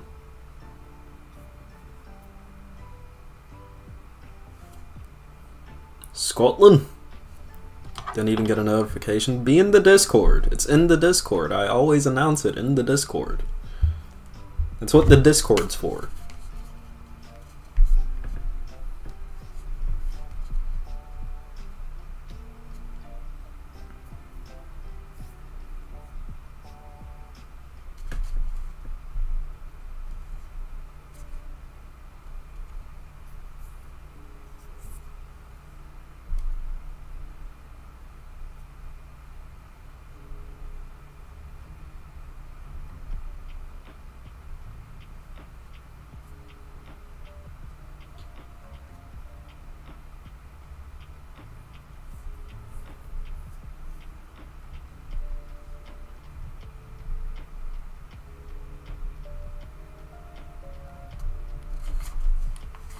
Zonai Tech is just a new Sheikah Tech.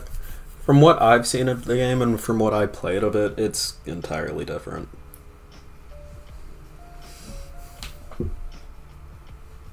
Like, a lot of the enemies are kind of just reskins, but at the same time, like, the actual things that you can do with Zonai devices are far different than what you could do with the runes in Breath of the Wild. That voice sounded like you're in Edinburgh. Scotland! Aye, Scotland! Yeah, no, I'm not.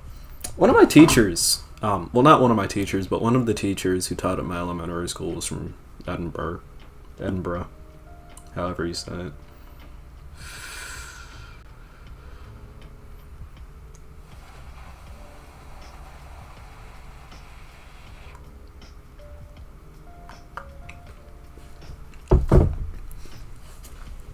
Listen, if Scotland ever gets, like, the independent shit down, I'd like to move to Scotland. I think Scotland would be fun to move to.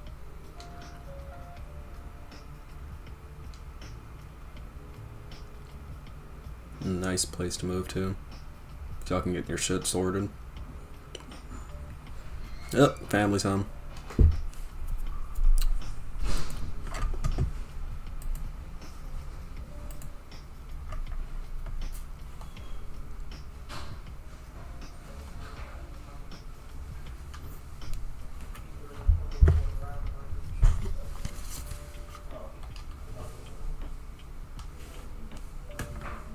One second, I'll be right back.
Alright, I am back.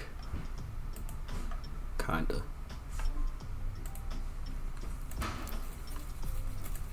Wait, no.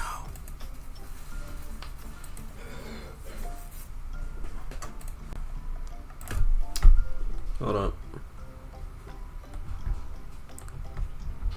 You said in Edinburgh. Edinburgh. Alright. Sweet.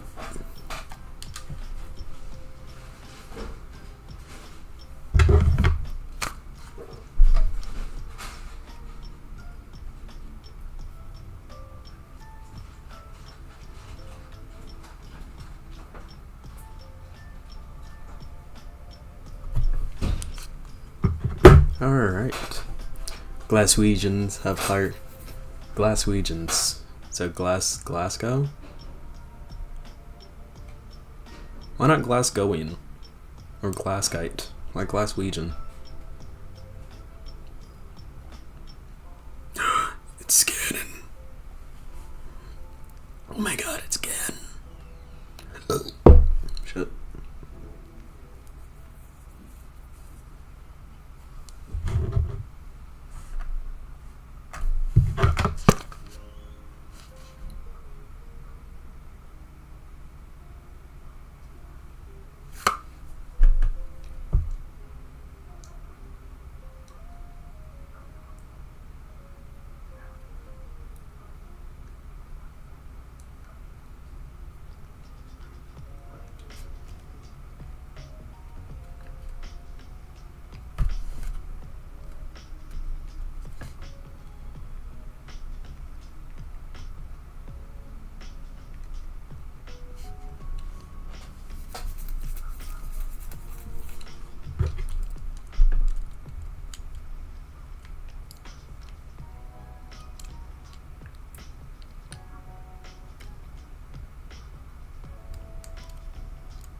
cannon gun. Got a lot of tallies. I don't know what that is. Okay. So I'm gonna wait for my food to get taken out the oven, then I'll eat it. Then we'll go ahead and start our conversation.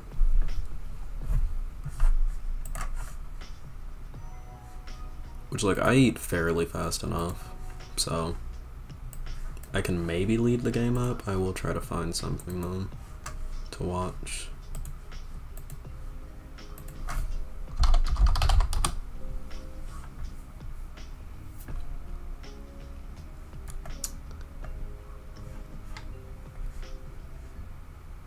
Oh, yeah. Yeah, I'll watch this.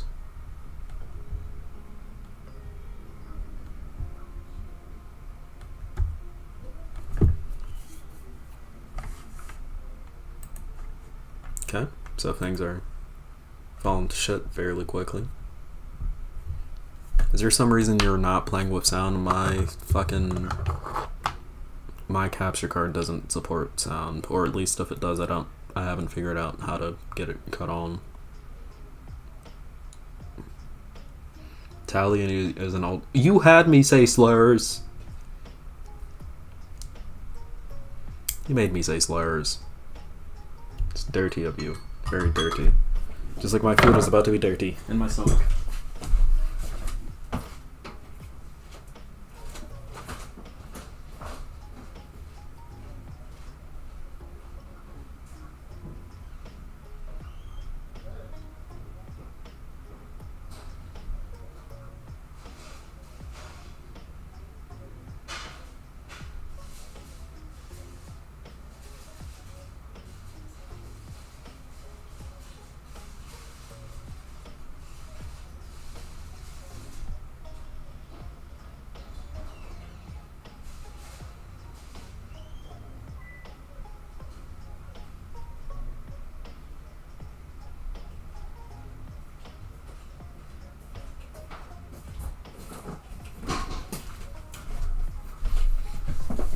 See, it wasn't a Hassan stream, you had shit playing on screen.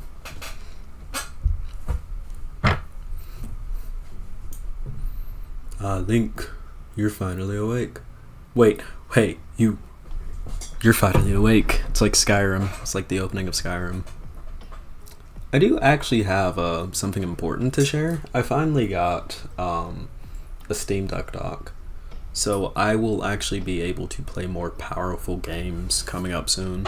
So like things like Dishonored, Cyberpunk 2077, things of that nature. I'm gonna be able to play them on stream now. Because like the Steam Deck is basically a second PC, and I can use that in order to play more powerful crap. So do look forward to that, everybody. Oh shit, I was about to keyboard mouse Tears of the Kingdom, holy shit. Okay. Ooh, Master Sword. Ooh, it's withered. It's all withered and nasty. It's nasty.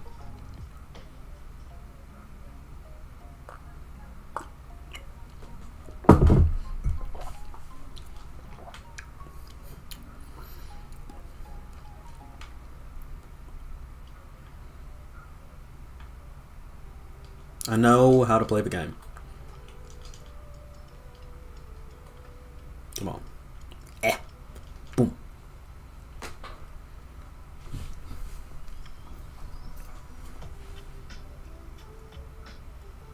Dishonored plays super smoothly on the deck. It's easy on battery life. Yeah. I played both Dishonored and Dishonored 2 on the Steam Deck. Dishonored 2 did murder my battery life, I'm not gonna lie. But the first Dishonored played like really well when it came to battery life.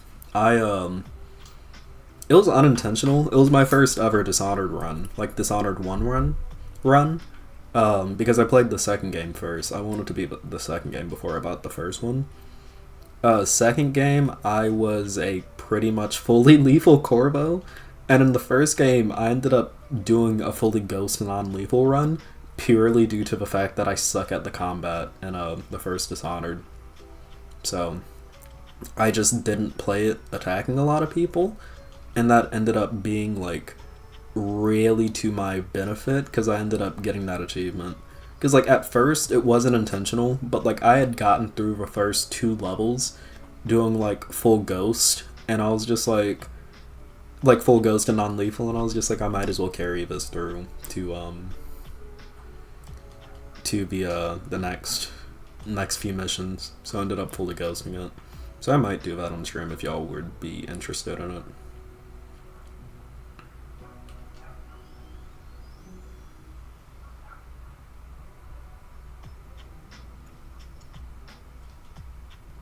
Alright. I believe I can fly. I believe I can touch the sky. Think about it every night and day. Spread my wings and fly away. I believe I can soar. So high I don't touch the floor. I forgot the lyrics, now I'm ad-libbing. Top of the morning. Ooh, let's get this shit. Wherever she could teleportation panels in the Zonai ruins, even though the Zonai tech is... Don't question it, I don't fucking know. I don't fucking know.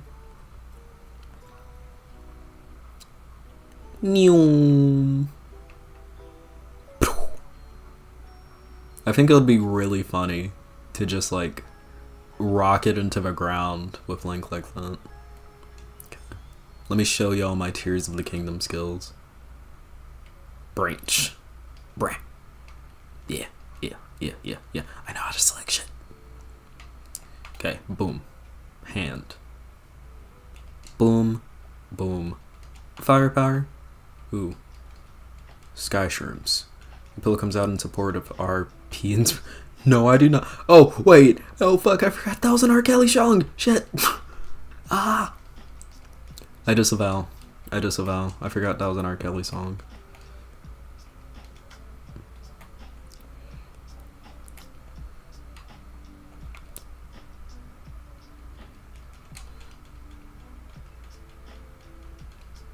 We should watch a Philomena Kunk segment. Wait, no, those are BBC. I might get copyrighted for that. But Philomena Kunk is fucking hilarious, dude. I'm here, standing in the oldest city in the world. That's not true, because that's in Iraq, which is miles away and fucking dangerous. She's so funny. I have by accident several times, it's hilarious. They should have at least recolored it. Skirt and open heresy. Oh yeah. 1 second. I'll be right back.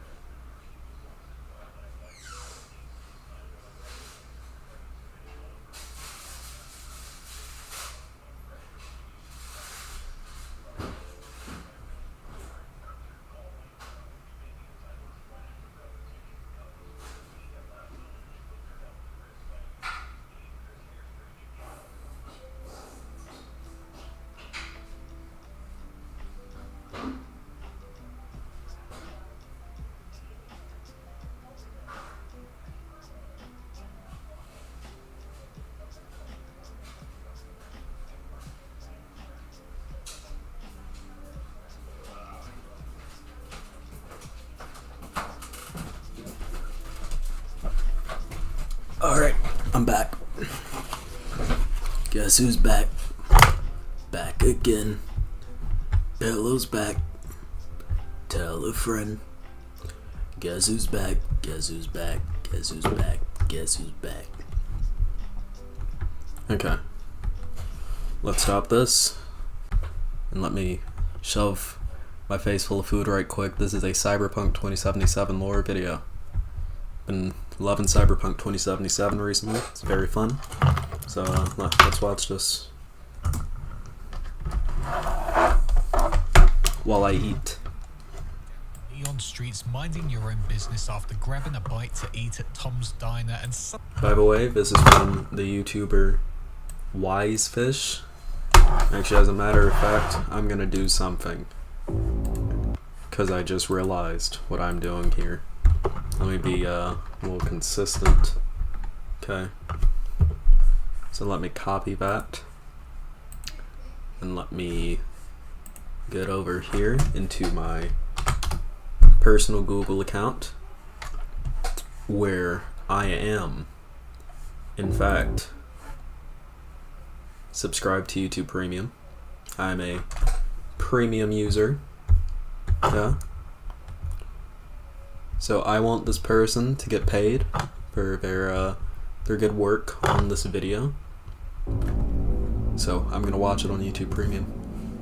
Have you ever been walking down the neon streets minding your own business after grabbing a bite to eat at Tom's Diner and suddenly out of nowhere a crazy gang member or God forbid a cyber psycho has threatened your life wanting your chrome or your money? Have they got to the point where they have fired their gun at you and knocked you on the floor bleeding out, giving you only a few moments to call someone that can help save your life? Well, have no fear, because for just a few hundred/thousands of dollars a month you can get the best treatment out there. One team who will take only 7 minutes to get to your body that is losing blood faster and faster, and package dependent will save you from the inevitable flatline. This team is your local trauma team, who together with a large number of their close corporation partners will give you the best treatment you could ask for in your time of need. But who are these amazing people on the trauma team that I speak so highly of whilst totally not being paid by their higher-ups? What makes them stand out from the regular medics? How have they changed over the years, and what do you get from being with them? Well, in today's video, we will be exploring Night City's medical corporation and how they can. I will say, Trauma Team is like peak what Trauma Team is like what your health insurance would do if Cyberpunk 2077 was real. Like, this is exactly what they would do. And I think that makes Trauma Team as a concept a really interesting concept, but also really fucking scary. They're basically like ambulances that are armed and threaten people who not threaten people, but just like refuse to treat people who don't have the proper care package. Like, it's really fucked, but it's pretty much what our health insurance system is, just like more militarized. Can save your life when you travel. This is the story behind Cyberpunk's medical corporation, known as Trauma Team.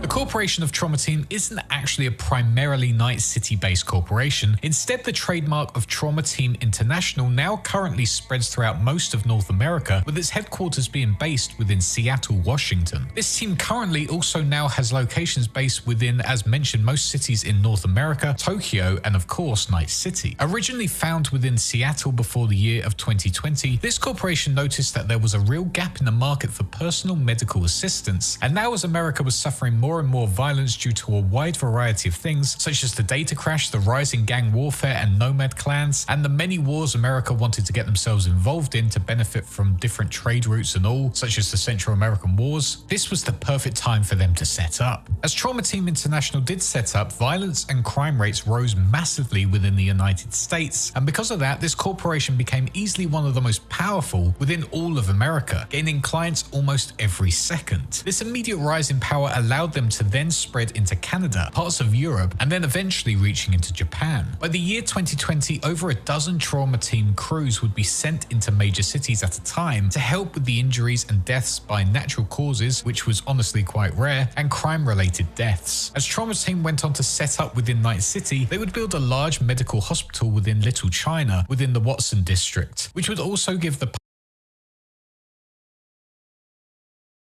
Keep in mind too, anyone who's ever watched like Cyberpunk Edge Runners, one of like the biggest things that started off the plot in Edge Runners was the fact that Trauma Team just refused to treat David's mom.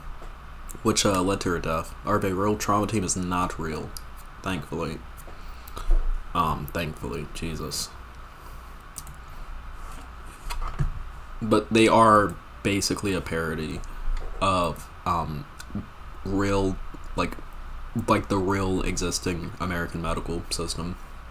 So, and they're a pretty decent parody, all things considered. They are basically what would happen if you take the modern healthcare system and you fucking push it into like a cyberpunk universe. They are what would happen. And I think that is a very interesting way to adapt them, and it's also kind of scary because it pushes it to like its logical extent, and it's like, yeah, that is what they would probably do in a cyberpunk world. Like, in a world where people just kind of don't give a fuck about killing, and it's like a cyberpunk world, the modern American health insurance system would absolutely respond to that just by militarizing and like exploiting people harder, like Trauma Team does. So it's really fucked. Public access to its own Night City area rapid transit service, which ran from the med center to other parts of the larger city. These members of Trauma Team are indeed some of the best paramedic techs and staff money could buy from all over the world, with no money being spared within this corporation, and many people really respected them when they'd see them on the streets. With all of that said, it sounds like the most perfect medical system you could ask for within a city, and most will probably think they'd want them in theirs without hesitation. However, Trauma Team hasn't gotten to where they are today without asking their clients to pay a pretty penny for their services. Within the 2020s, the Trauma Team business model was said to be split into 3 types of coverage. The first was the full body life coverage, which would either cost the client €500 per month or €5,550 a year. With this, you would get full access to Trauma Team. However, if you were to call them out to help with your condition, you would have to pay a further €100 for every minute they were out on your call, and that would not stop ticking away until your arrival or their arrival at the nearest corporate med center. With that said, Trauma Team with this package, for example, would not be obliged to actually take you to a hospital or med center. Here they would be responsible for reviving and stabilizing your condition, even if that was you being critically wounded. And once that was done, if you were not on a good enough package, they would just leave and bill you once they got back to the med center or hospital. On top of that, if a Trauma Team is sent into an area in which they would have to use their weaponry, the client who called them out would also have to refund them for all the ammunition they used, as well as the fuel they used to get there and any equipment and personnel damage. Whilst this is the most popular service for the people within their cities, there is Once again, Trauma Team really fucked. But you know what else is fucked? I'm already done with my food. So I'm gonna go toss this right quick, and I'll be like right back so that we can continue.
Guess who's back?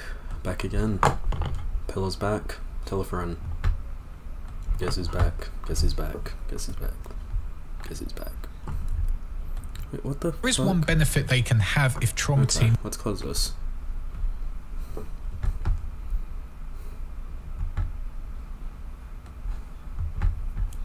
Alright. Then I will check here. 7 concurrents. Alright. Then I will go ahead and message our kind friend who wants to speak on this fine day. Then I'll wiggle you. Wiggle, jiggle you. Okay. Then I'll come over here. Okay. Sweet. Let me open Discord right quick.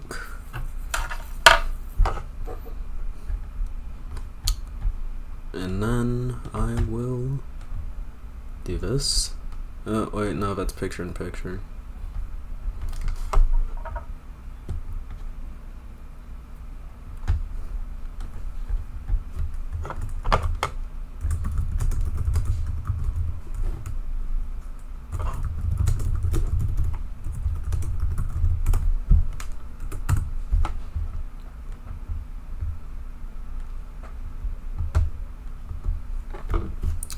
Okay. Please tell me I can hear this. Hello. Oh, How are you?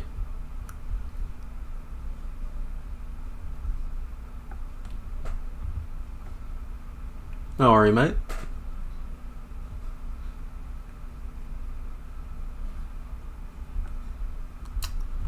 Audio issues?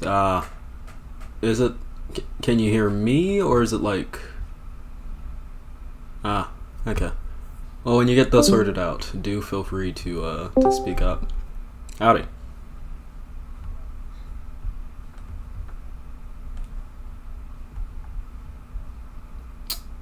Alright, I'm still not hearing you.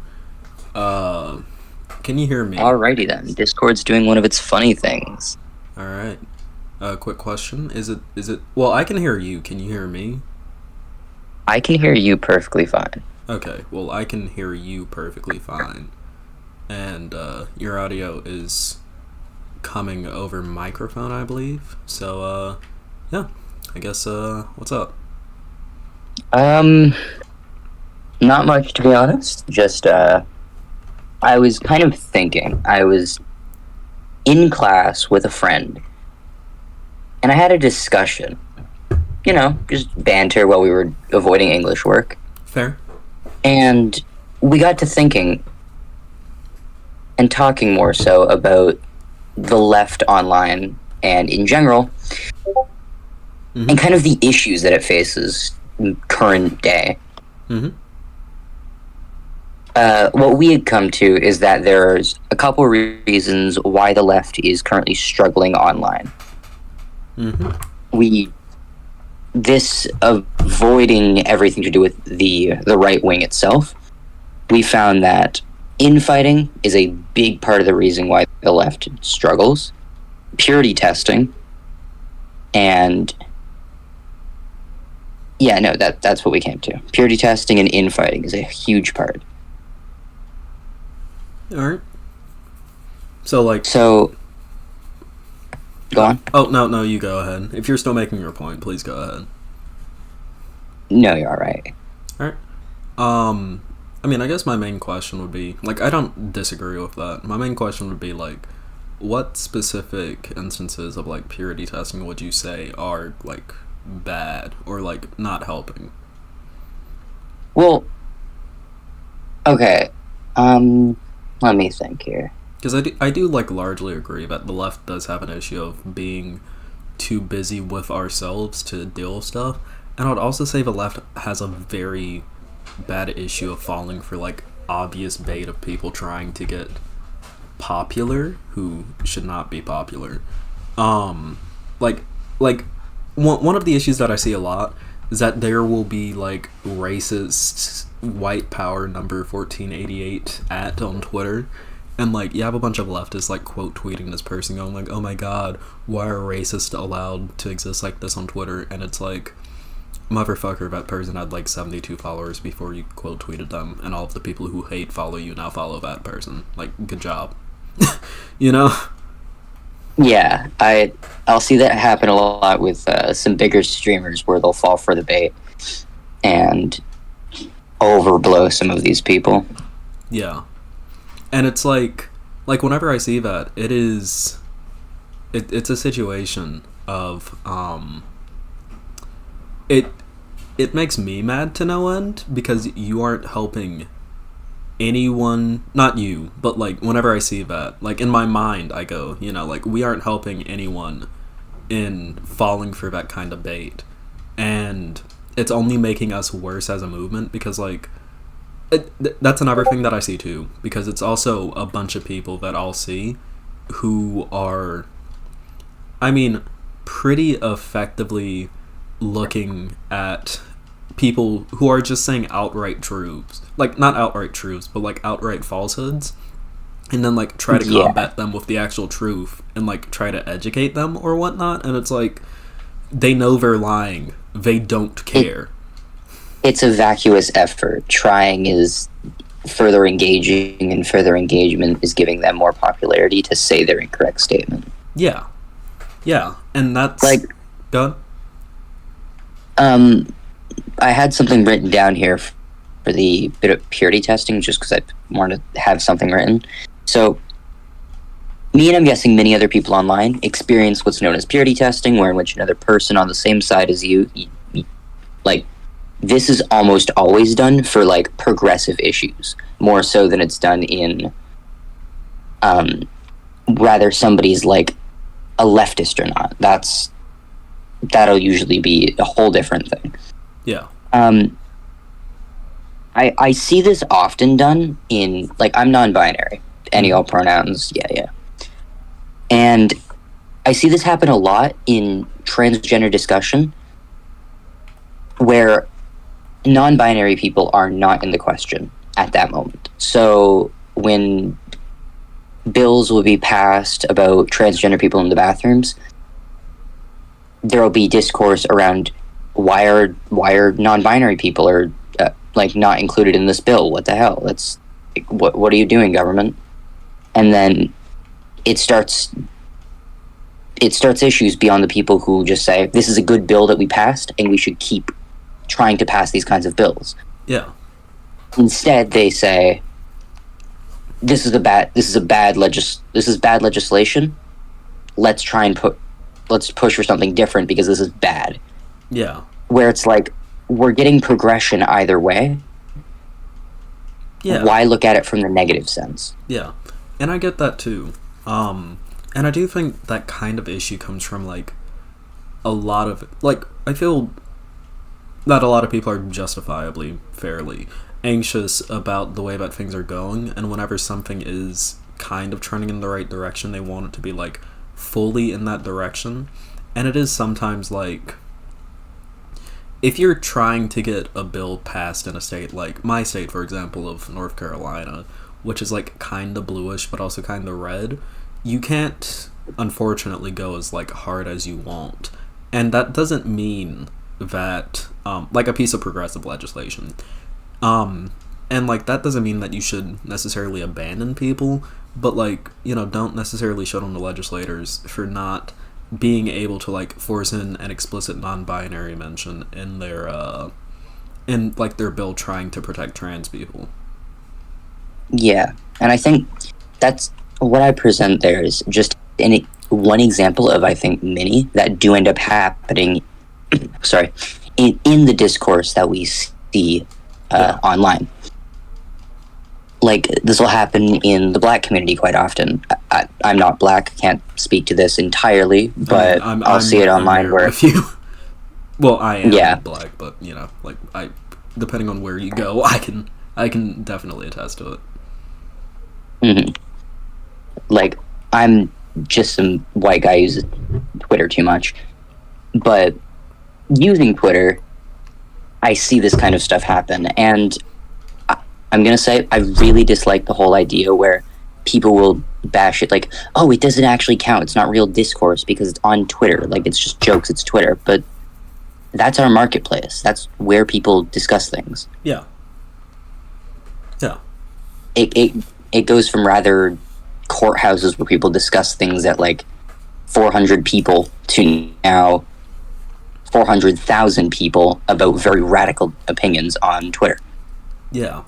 And that is one thing that I do think a lot of people don't realize. Is Twitter, in the grand scheme of things when it comes to electoralism, are the opinions of people on Twitter going to be like the best predictor for more general real politics stuff?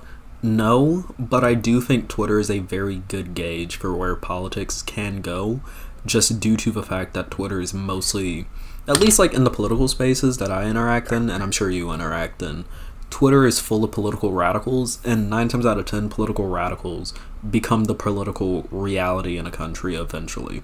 Because a radical is only someone on the outside of the Overton window, and that Overton window can shift. The political radicals on Twitter in 2016 are the political reality of, the Republican political radicals of 2016 are the political radicals of 2023. In, like, government. Yeah. Oh, what the fuck is my cat doing? Sorry. You have a cat? Yeah, I have 2. They're cute. I'll send you a picture. Aw. Do you mind if I show the pictures on stream? For sure. I gotta go grab one really quick. Give me 1 second. Go ahead.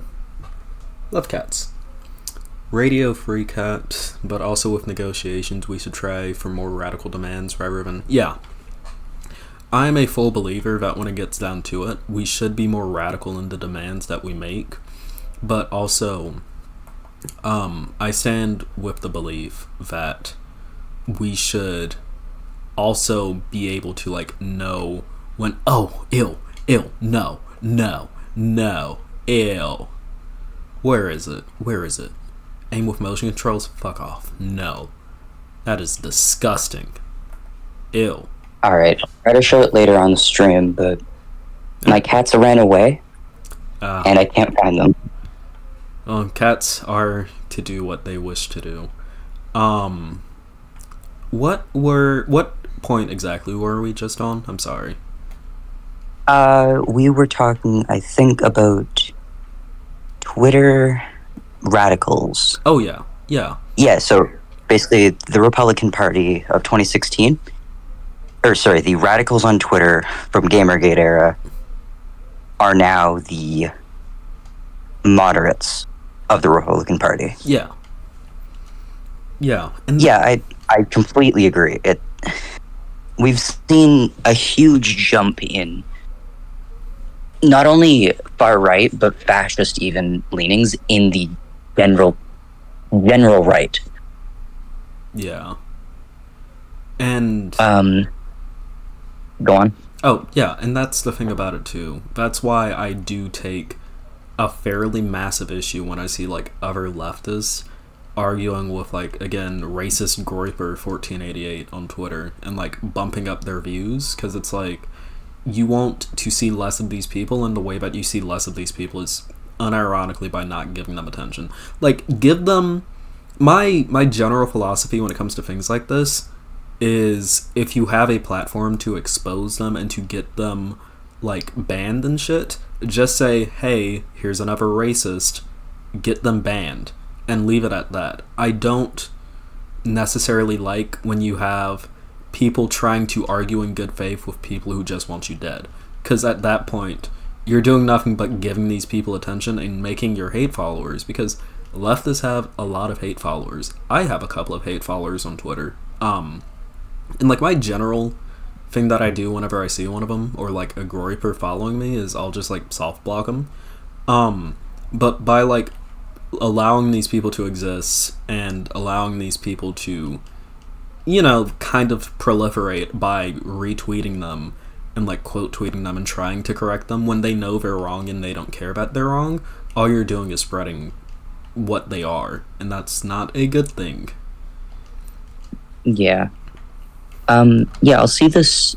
I've seen this a couple of times done by, like, I'm a fan of Vosh or whatever, but I've seen him do this a fair few times on stream, on Twitter, on wherever he is on, where he finds a very small, like, account, very minor situation compared to the general situation, and blow it up to be a lot bigger than it actually is and create a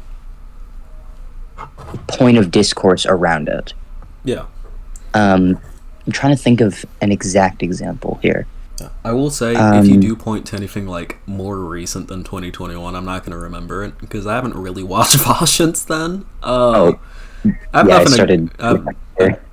nothing against him. It's just like I kind of just stopped watching his content. That's fair. Yeah, but I think some of the shit he did with Shoe on Head, like last year, maybe something like that. But broader point stands. He has done it. I've seen Xander Hall do it. Dylan Burns does it way too often, but it's more of an account like shitting on Ukraine that he'll just retweet and be like, well, actually. Yeah. And I don't know how much it helps the actual left in the other than like reminding people like, hey, we're in a bad place. Yeah. And just keep doing the same thing of it's bad, it's bad, it's bad, it's getting worse, it's bad, it's bad. It's just cluttering our heads with that. Yeah, and that's something that I've also seen as an issue, and it's one thing too that I try to say whenever I get the chance, but like I personally, whenever I'm not doing YouTube stuff, I try to get away from politics as much as possible because I was unironically, like, I was basically killing myself with stress just constantly consuming political content because, like, it got to the point where it got so doomery where I was just like, holy shit, like, it isn't healthy for me anymore to deal with it. And, like, I do still keep in mind that things are not the best right now, and that is an understatement.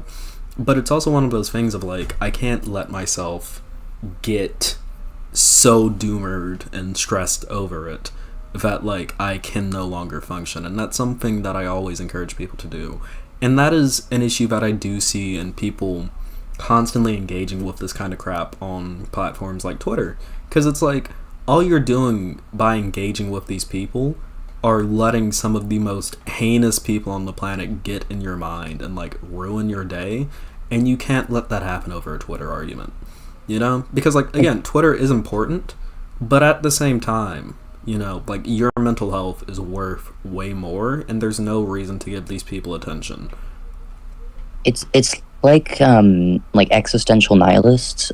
In any conversation they'll just, oh, it doesn't even matter because the world's gonna die anyway, and nothing you do ever exists. Like, it's unnecessary. Of course, these things may be a reality, but we don't think about these things often for a reason. Yeah. Like, I'll point to an example in my own life with getting away from politics.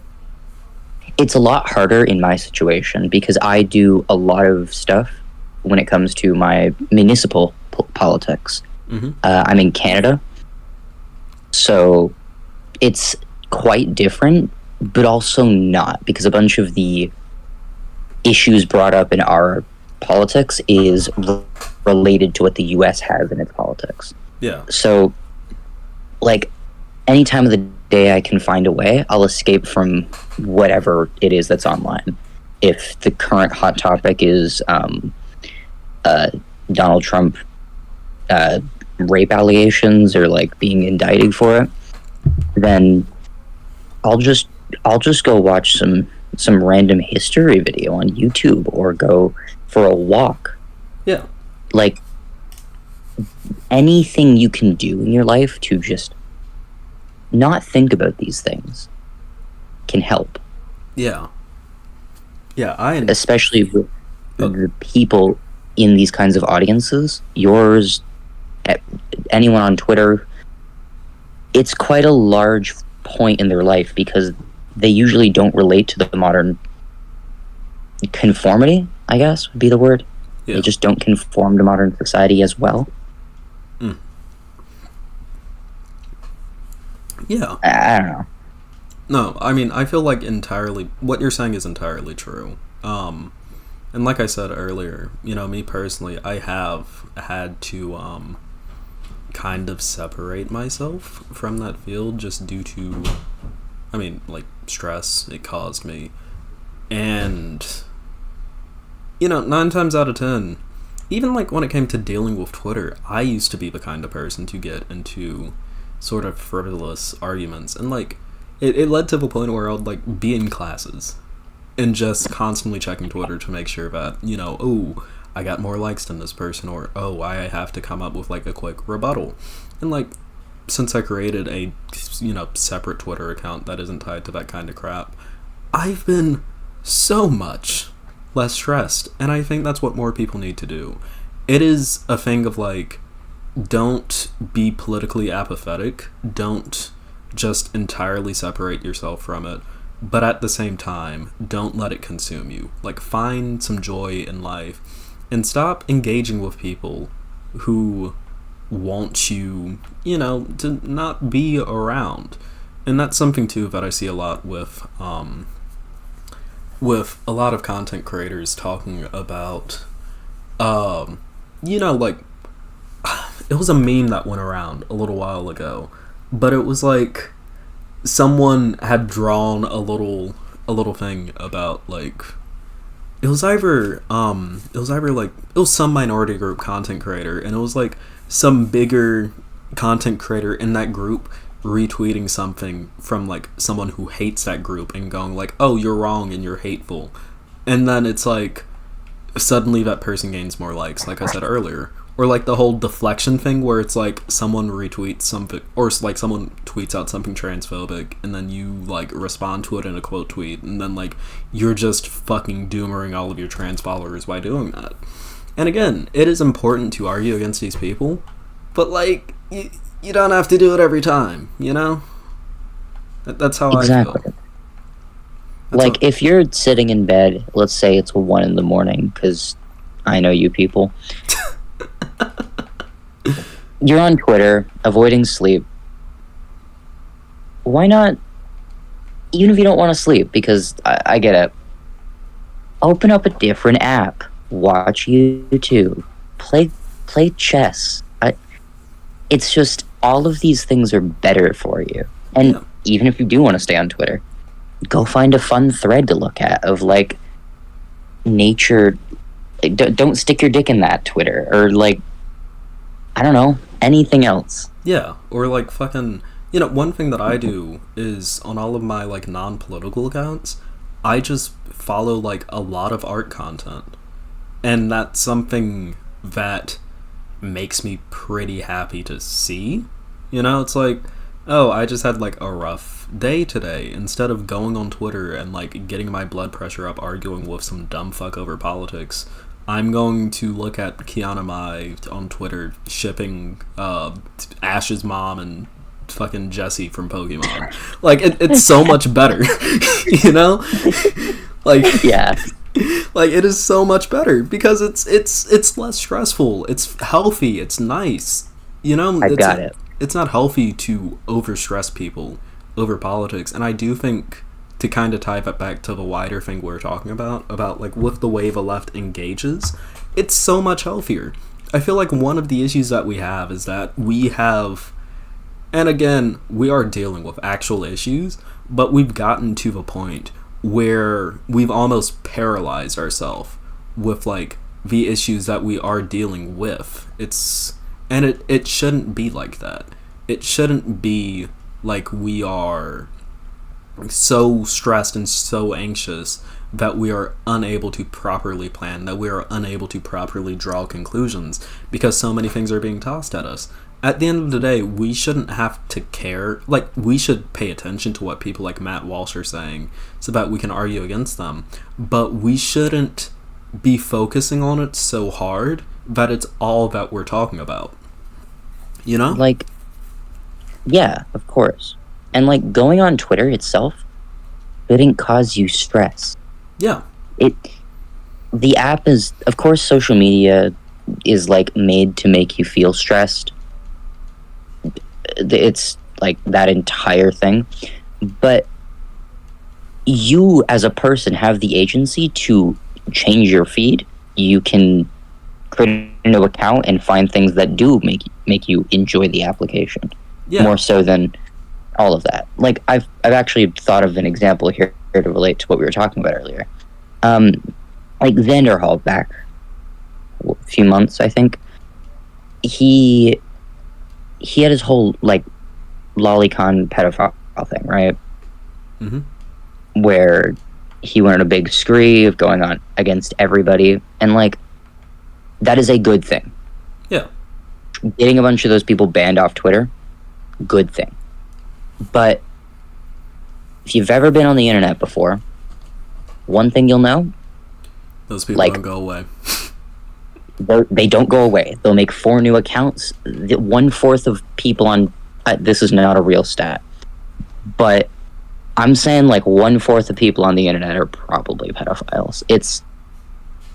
You're never going to get rid of all of them.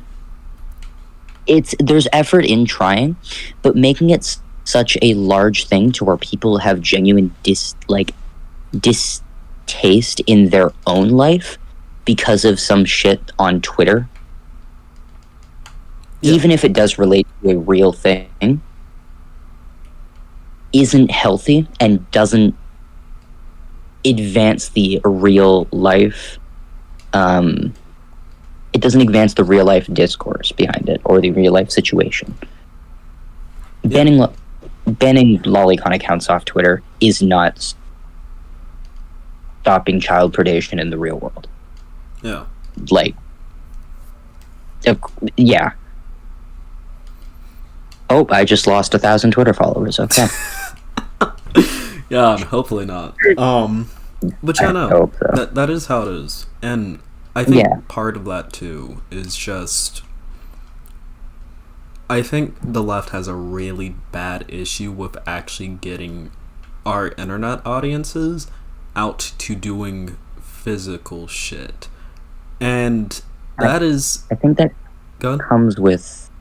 I think that comes with, though, being in the situation we are, I guess. Yeah, because it is behind the politic.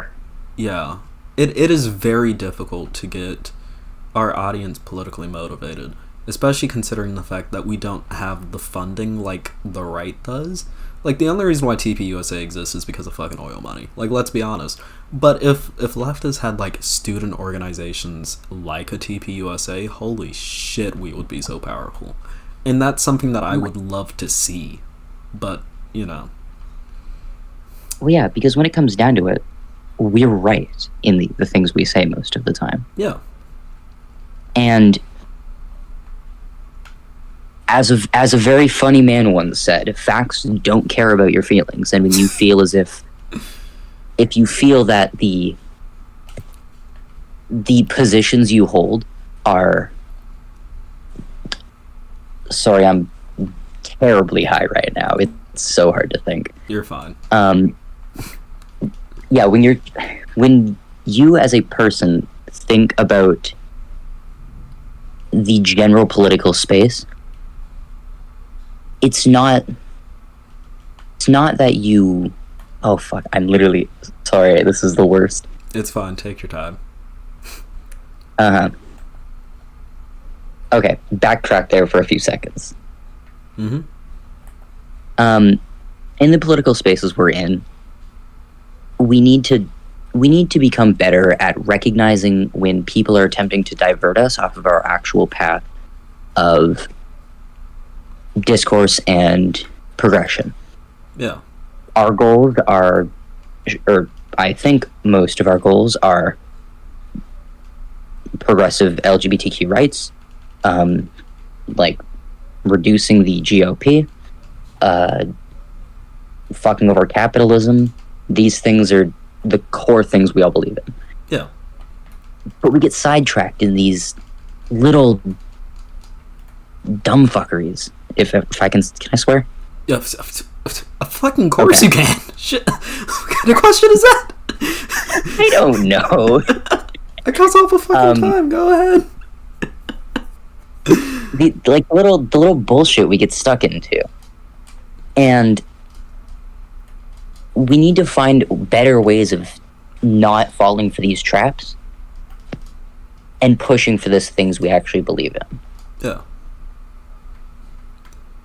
And like the audiences that we attract as left-wing people, they're going to be more introverted. They're going to be more mentally unwell. They're going to be less amicable to direct action.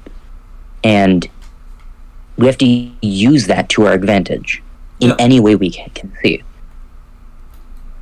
Progressive Victory, for example. They're an amazing group of people who their whole thing is like a big bit of it is phone banking. Oh my gosh. They get a lot of people who typically wouldn't do anything with politics in the real world, and they throw you at it. Say, get in there, kiddo. Yeah. And it's worked. Yeah. I think I cut you off there. What were you going to say? Oh, no, you didn't. I was just, like, agreeing. Mm-hmm. Okay. Please, do continue. Yeah, I think that's the big crux of what I was coming here to talk about, more or less. Like, I hate seeing online when people just get stuck.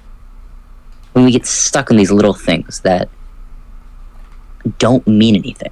Yeah. They don't help us. They, if anything, help our opposition and slow us down.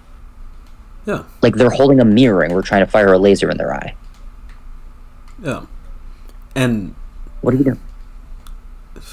I don't know what else I can really say onto that. I was honestly just going to give an example from me, if you aren't done speaking. Oh, go ahead. Yeah.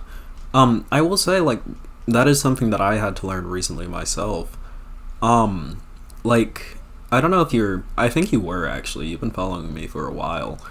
But, like, a couple of months ago, during the whole, I guess you could say, Cassandra Nia arc, I had to... It was a situation where, like, I had debated her, and then she stayed in the server for a little while. And, like, well, it was sorry, right... if you don't mind me. Uh-huh. I do not know what you're talking about, the actual situation. Okay. Oh, it's a funny one. So basically, I'm a fake fan, not bad. It's all good. It's all good. I know you're right. I don't blame you for not knowing. I try to forget myself. Basically, a couple of months ago, there was... Holy shit, the Koroks in this game are actually kind of cute. I never thought I'd say that. I fucking hate Koroks, but they're actually kind of cute in this game. Aww. Huh? Damn, Koroks are so cute. Yeah. I usually don't like them because of their quests, but I do think they're, like, adorable little creatures. I would buy a Korok plushie. I'd let Nintendo market them to me. Okay. But, yeah, basically a couple of months ago, I discovered this weird little cohort of Twitter that was basically a bunch of, like, trans white nationalist cat girls. Which was... I've been in the circle. Yeah, okay. Yeah, it was like crackheaded shit, and I debated one of them. Well, first I, like, made a video on her, and I was like, okay, I think this person is, like, a troll, because holy shit. And then it turns out they weren't a troll, and I was like, okay, so I'm gonna have to, like, deal with this now myself. And I debated her, and I remember, like, leading up to the debate, she wanted, like, a lot of fucking attention out of me, and she got, like, a lot of attention out of people in my server, which, like, you know, I let her just... I pretty much... She joined the server, and I chutted her, and she stayed in the chud role for, like, a while, and, you know, while she was there, she caused some stir, and, like, people in my community were actively arguing with her, but, like, I honestly kind of came to realize that, her being there was really doing nothing but just exposing my community to people like her, and kind of encouraging people to actively argue with her, which, like, you know, go ahead and do it, have fun with it, fuck her.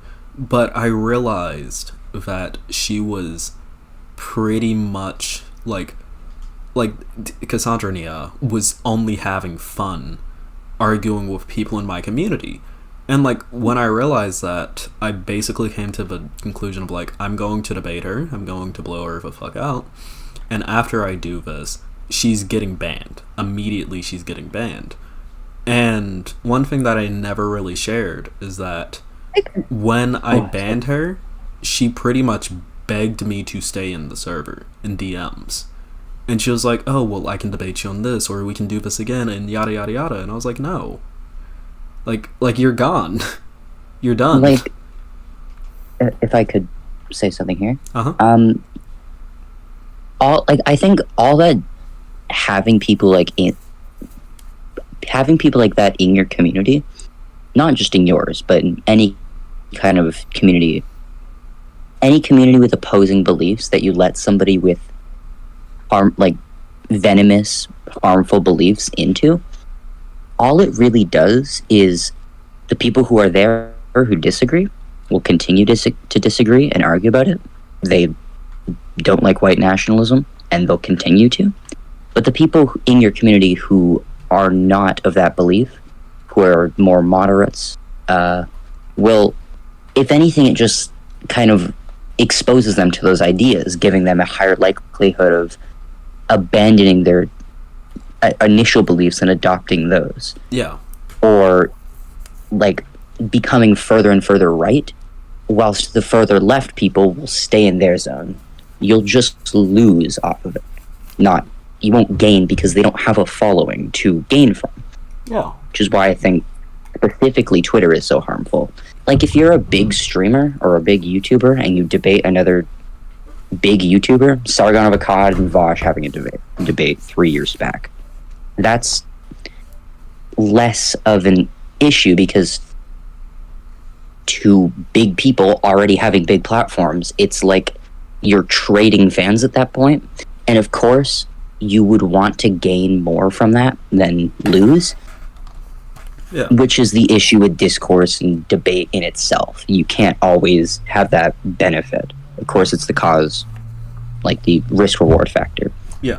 But when you're coming at it from you have a platform and they don't, it's nothing but harm. Yeah. You don't. Mm-hmm. And I think in that situation there, if I'm understanding it correctly, it's just some random. I mean, for me, it's it a was random like transgender cat girl. the novelty of it is what got me to do it, and also, it is. I will say, from a debating standpoint, it's fun to dunk on Nazis, but I will be the first one to admit I honestly irresponsibly platformed Cassandra Nia.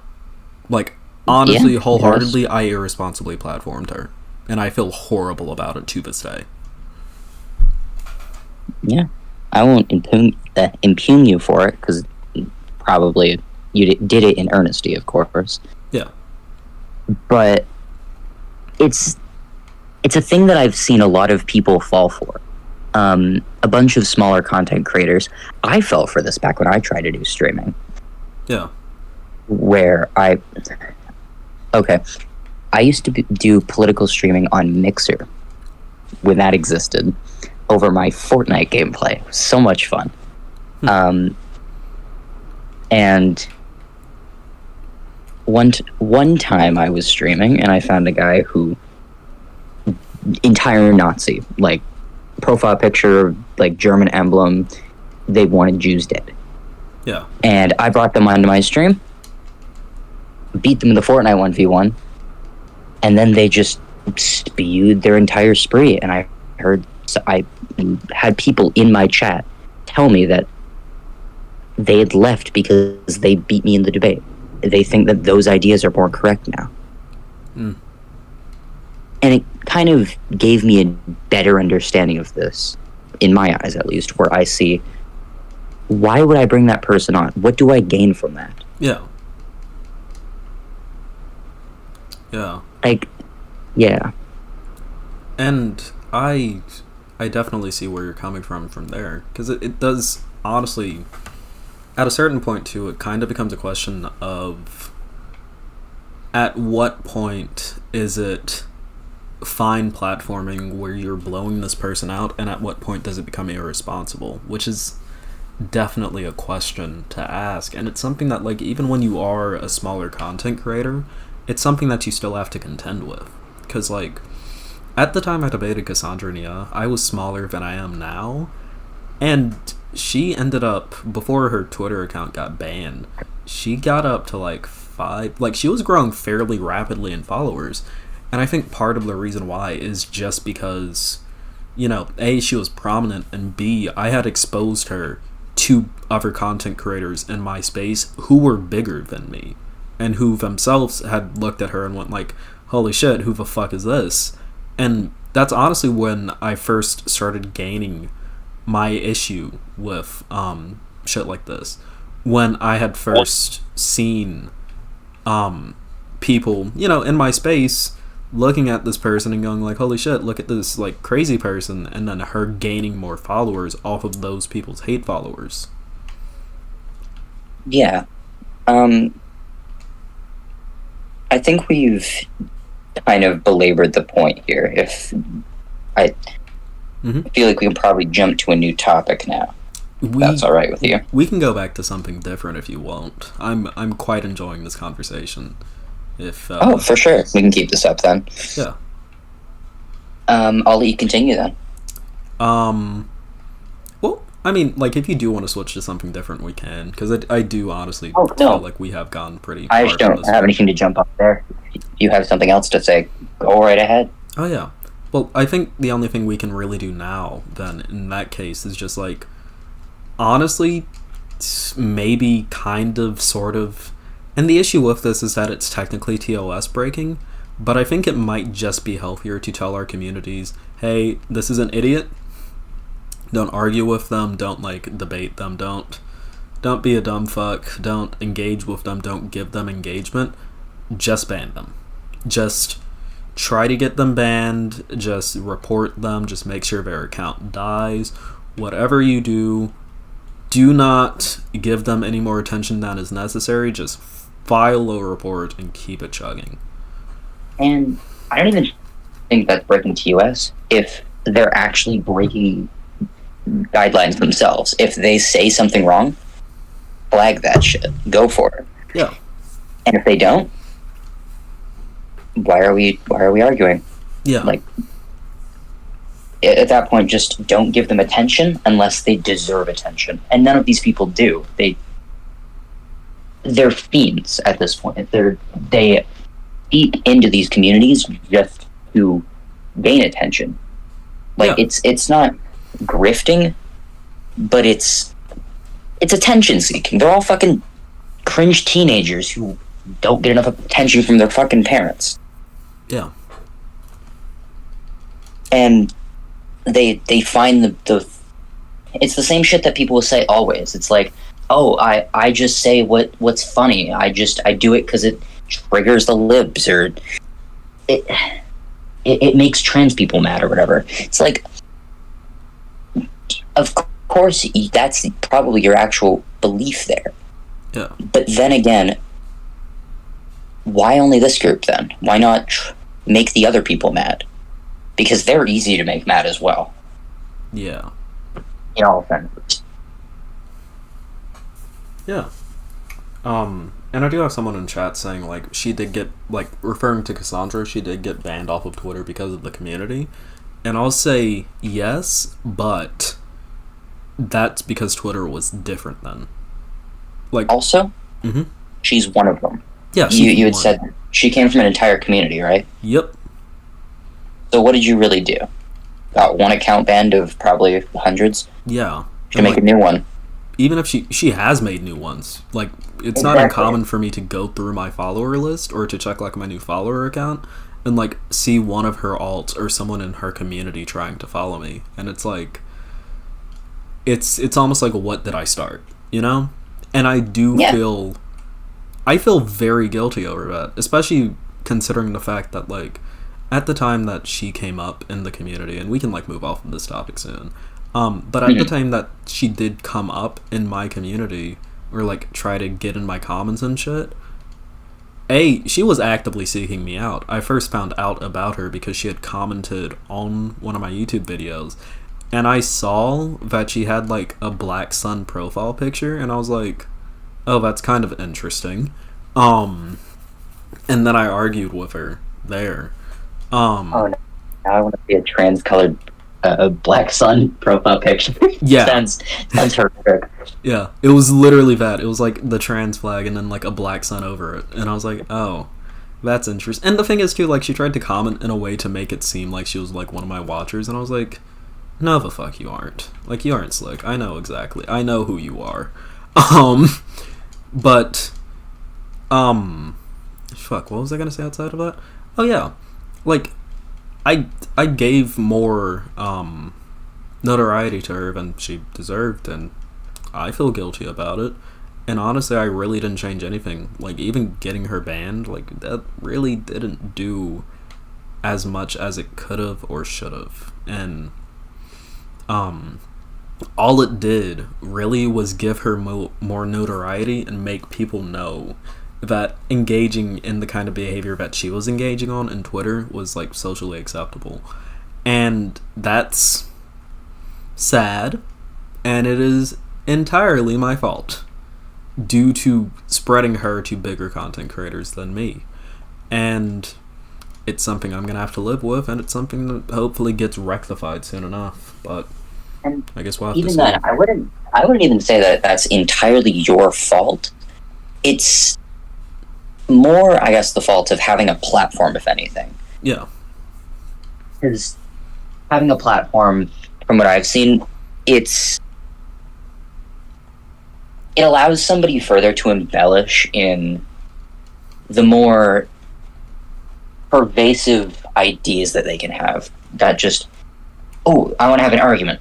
Instead of having the argument over Twitter, where 60 people will see it, you have a discussion with somebody where a few hundred people will see it, or a bigger streamer, thousands, and then a media organization, millions. Yeah.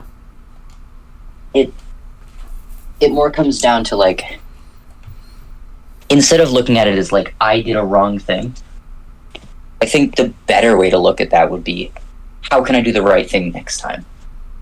Yeah. And I guess from there, Cassandra was really the last debate I did, and that was a few months ago. And it's A, because I haven't been like seeking out debates, and also B, because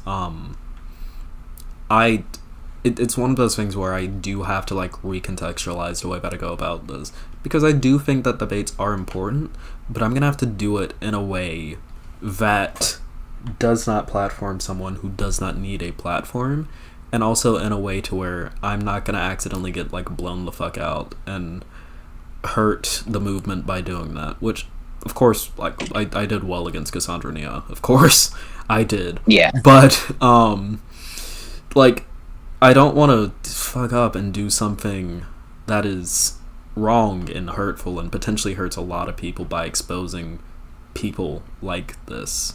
And my aim sucks in this game. But yeah, so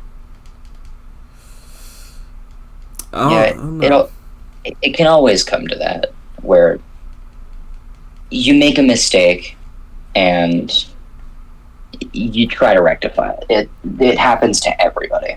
Yeah. Well, yeah. Now I think we've kind of gone through this. Yeah. So we can definitely move on to a different thing that you wanted to speak on. Sure. What do I have written down?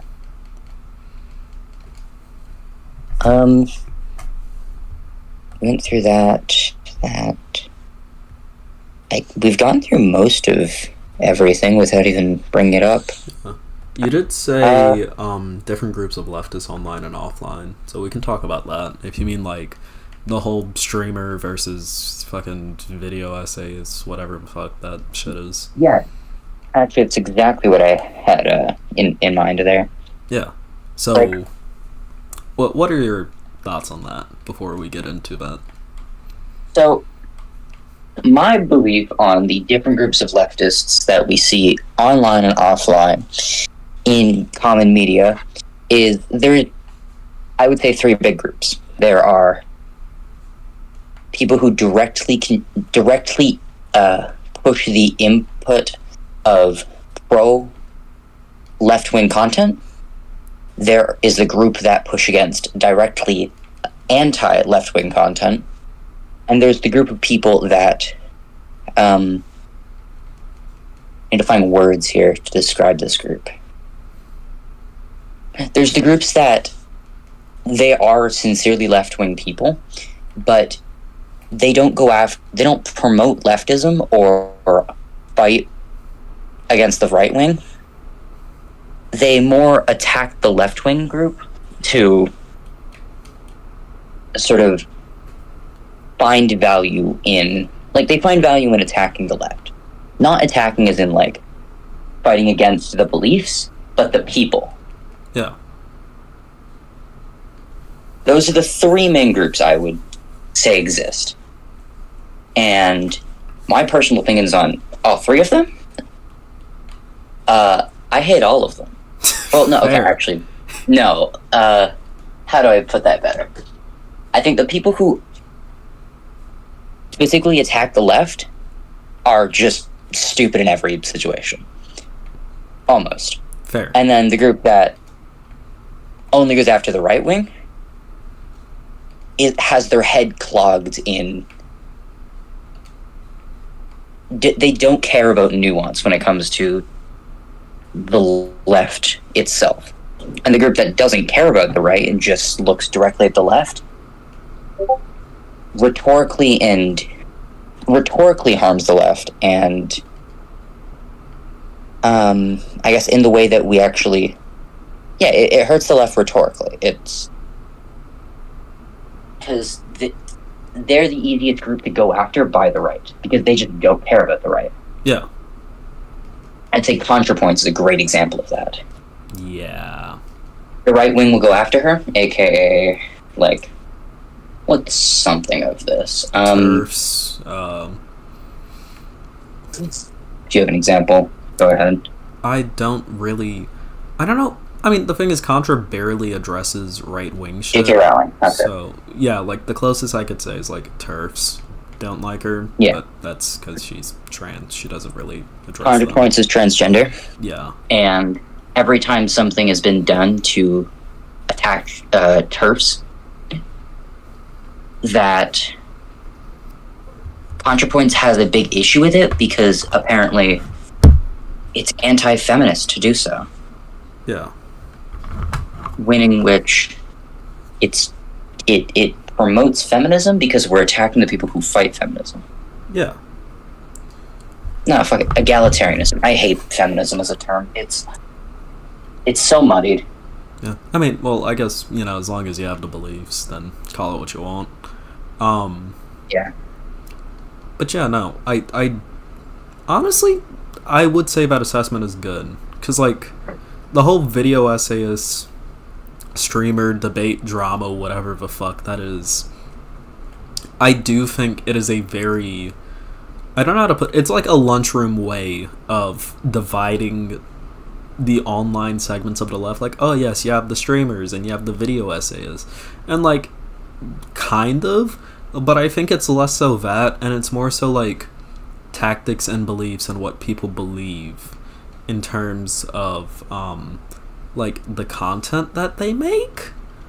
And... Yeah, I agree with that. When it gets down to it, streamers interact with streamers, and video essayists interact with video essayists, and in the same way that people that you know in real life will affect your politics, people that you know online and that you associate with and that you consider friends will also affect your politics. Yeah. And go ahead. Yeah, I've had a friend of mine online who they were quite far left in terms of their economic and social beliefs. Yeah. And together we're in a pretty right-wing and a pretty bigoted community. It's the fighting game community.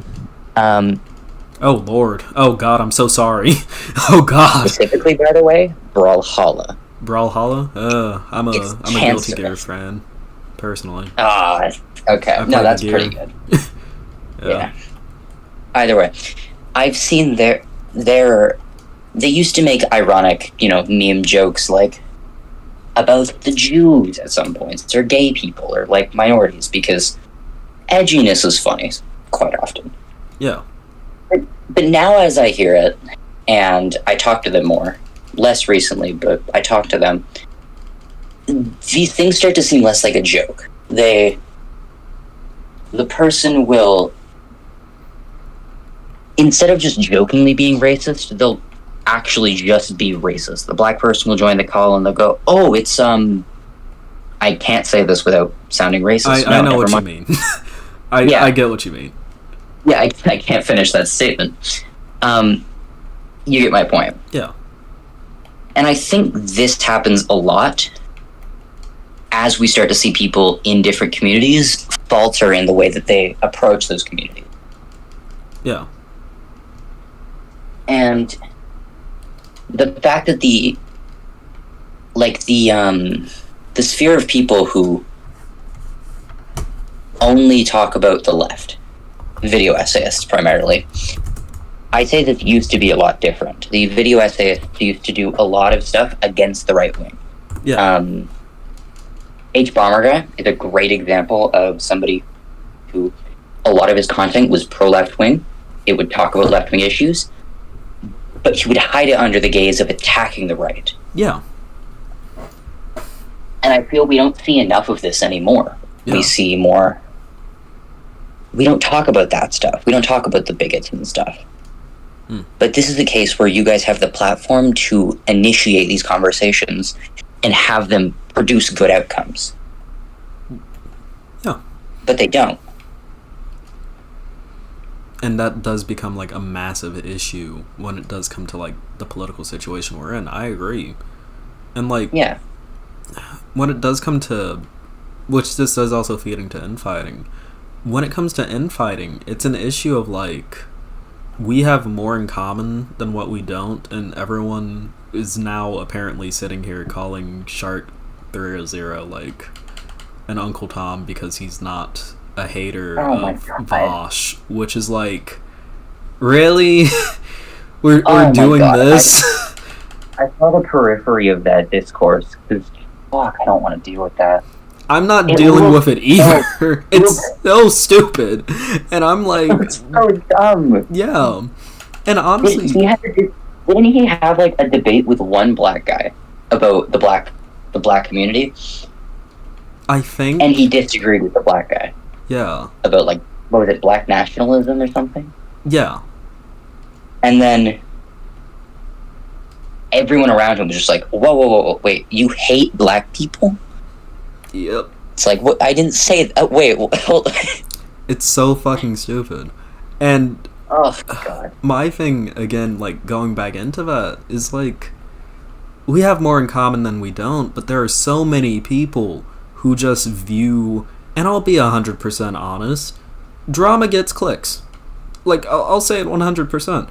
Drama absolutely gets fucking clicks, and I feel like so many people look at left-wing content and they go, holy shit, this is a good place to start drama. And it's like, people like Vosh are a perfect fucking scapegoat. Vosh is a pedophile. Yeah. Vosh hates trans people. Xanderall is a sex cult. There's so many more. Heffels is like the devil stole reincarnated. people's money and is hiding off somewhere in Europe now on everyone's funds. Like Keffels hiding is in pure Venezuela. evil. Like, it's so stupid. And it's like, we don't need to do this or be like this as a community. And honestly, fucking, I don't want to do like the whole like anti-video essayist shit. But like, the only time that I really see this shit happening is like, fucking, it's almost always video essayists starting some shit that shouldn't be started. And it's like, shut up. You know, sometimes that's just how I feel. Just like, shut up. Please. You know? And then again, this happens with debate as well. Like the debate streamers. I don't even like to do video essays versus debate people. I think it's streamers versus debate. Yeah. Or streamers versus videos. Because the streamers themselves, they produce so much more content that they can say more. Yeah. Even if it's less like directly researched and educated stuff, it's still just as valuable. And the people who make these long form videos, I don't know if it's envy or not envy. I don't know if it's like they wish they could do that as well. But it seems to happen where that group will look at the short form videos or like the streams and just discredit it outright and just say that it's not, like, you can't be doing trans activism or you can't be doing black advocacy. Yeah. And it's like... And then they post an hour-long video that's just, or like multi-hour-long video just hitting on your own team. Yeah. And it's like... Contract. At a certain point, it just becomes... And again, this kind of goes back to the thing that we said earlier about you're like just harming the movement and people who you like. That is ultimately what it kind of becomes whenever we do that. It's, you know, you aren't helping anyone. You're only harming people. And what you're doing is you're splitting... Like, you are actively alienating people who could benefit from seeing your videos or your content. Like, I'll use FD Signifier as an example. FD Signifier unironically made like a really good video that I liked like a little while back that was about sports and like its implication that it had on like the commodification of like black bodies. And I thought it was a really salient critique of the sports industry and things of that nature. And then he turns around and he does dumb fuck shit, and it's like, dude, why? The FD Signifier thing was the whole, like, his big critique on, like, the black people can jump, black people can run, like, that whole thing. It was, I watched it a while back, but, like, the entire video was him basically speaking about his experiences with, like, he has a son, and talking about the way that people spoke of his son, feeling like, because his son played sports, and it feeling like he was almost being commodified. And then he looked back on his life as someone who was, a bit more nerdy, but also someone who played sports, and how that felt as well, and how kind of the way that, I looped myself around, kind of the way that people do speak about some people's bodies in sports, especially black people, feels almost kind of like a repeat of like slave auctions. He was basically speaking about the fact, and it was like a wider comparison to the way that black people did used to be commodified legally, and how that has kind of repeated into the modern day, and relations of that to like the prison system and etc. And I thought it was a pretty salient, nice video, and it's honestly sad because it's kind of hard to look at that now and enjoy it just due to all of the dumb fuck shit that he said before. Exactly. Like, a lot of the people who... I'm more of a person who watches the debate side of left-wing content more so than the video essays, and I have seen in those communities where it's people are actually like, they don't enjoy watching the content from these genuinely good people. Like, people hate ContraPoints now because she did a whole thing against Vosh. And even though ContraPoints has so many great videos, like, consider watching all of them. Yeah. But people now don't, because she said one dumb thing one time, and now it's soiled it. Yeah. And that's the thing about it too. Like, when it oh wait, no, you go ahead. You were about to say something. You go ahead and finish. No, your I was point. not. Oh, you weren't? Okay. Well, if No. that's the case, then I'll say this. That is a thing too that we do also have to consider when it comes to like the content that we do. and like the communities that we build, one of the things that I've had to do over time is like kind of in my head just go, okay, this person said some dumb fuck shit. I have to like, or this person associates with some dumb fucks. I have to disassociate myself in my mind from like not watching this person's content just because they said some dumb shit. Like, one of the podcasts that are like, this is a short aside, is Lines Led by Donkeys, and the person who not runs Lines Led by Donkeys, but I think is like the manager / editor for it, is also the manager or editor or whatever that position is called when it comes to podcasts, for Kill James Bond, which is part of that podcast has Abigail Thorne on it. And apparently in that podcast, like, they badmouthed Vosh, like, pretty bad, and they did the whole, like, oh, weirdo Vosh thing. And it's like... Yeah, I heard. Yeah. And when I heard that, I was like, ugh. And then I just kind of had to sit down and go, like, it's still good fucking content, you know, Lines Led by Donkeys is. And me hearing about Abigail Thorne doing that isn't going to stop me from fucking watching Philosophy Tube, because she's great on Philosophy Tube. And, like, I ultimately have to separate myself from the stupid fucking drama, because this lunchroom drama shit isn't going to help me when it comes to, like, coming up with talking points. I think the two groups existing in... they can't really exist next to each other due to the different natures that they come from. Yeah. Like, you can't have... I don't even think it's that you can't have it. It's that the situation we're in right now doesn't allow for it, where people will use each other's mediums to benefit each other. Yeah. And for some reason, we just don't. And it baffles me. To no end. Is it just... Why? Yeah. And it like, is... the promotion opportunity. It just... Go on. No, you go ahead. No, I finished my statement. You sure?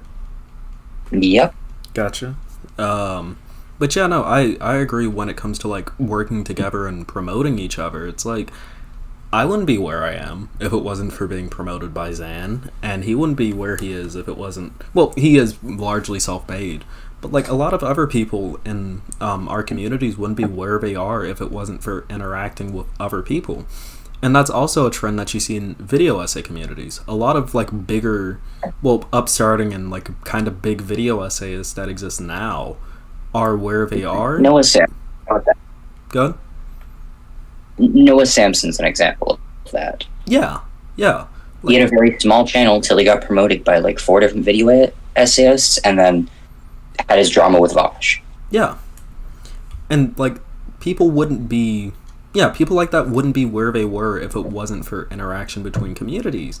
And it's like, instead of fucking hating each other for no reason, which, like, sometimes it is justified, you know? Like, I'm not gonna blame Zan for not wanting to fuck with, like, Thought Slime, because fuck Thought Slime. But, yeah, you know, like, when it does come to, like, largely small shit, I think the left would be so much better if we could just look at some of this dumb drama shit, mostly from the video essayist community, I'm not gonna lie. But, like, if they could just stop fucking starting shit that doesn't need to be started, you know? I don't want to feel guilty watching FD Signifier. I don't want to feel guilty watching Cat Black, which fuck Cat Black, I don't watch her anymore. But, like, I don't want to feel like shit watching these people. But it's hard to do that when I see them promoting dumb fuck positions and only encouraging infighting where there isn't needed to have infighting. I don't know who Cat Black is. You don't know who Cat Black is? No. Cat Black is the lady who, like, a little while ago, she is a black trans lady content creator, and, like, a little while ago, she largely produced, like, pretty decent content, but, she got into some shit with Vosh, and she exposed, like, their DMs, and it was, like, really shitty. It was really fucked up what she did, and, it was the whole, like, we used to sext kind of thing. Yeah. Right? Yeah. Okay, It was, remember that. It was pretty bad. That was a while back. Yeah. Hold up. But yeah, no, it's sad that this is just a fact of, I mean, honestly, just like a fact of the left, that this is what we're dealing with content-wise when it comes to the way that the content creators that we do like interact with each other. Like, people shouldn't be... In a perfect world, people wouldn't be doing dumb fuck shit like this, but you know what? That's how it is, and when it gets down to the video essayist community, I'll put it like this. I plan on starting video essays during the summer, and also when I get to college and I'm going to have a lot more free time, because I'm not going to have to deal with a job, and I will be like the avatar of both communities. I will. Yeah, when the video essayists and the debate bros combine, they come to protect us from the... Yeah. The two nations used to live together in harmony, then everything changed when thoughts were attacked. True, no, but I will bring a new age of harmony. The two nations used to live close. They were neighbors. Yeah. They were relatively chill with each other, and then fucking ContraPoint said some dumb shit. Yeah. God. But yeah. So, it's... We'll have to see, I guess. But... Honestly. Yeah. Who knows how... Like, I know I can't fix any of these big issues with content creators 400,000 times my size. And...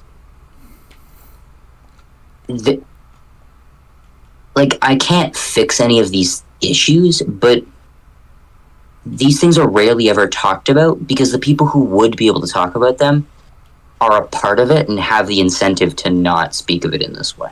Yeah. Like, the video essayists don't want to talk about them having a problem because they never have a problem, according to them. Yeah. The debate bros don't want to be the ones to point it out because that would have to show that they need to fucking do something other than stream for 16 hours a day. Which, like, good on you. It's supporting, like, that's communism, boys. Yeah. And, like, ultimately, it is... Yeah.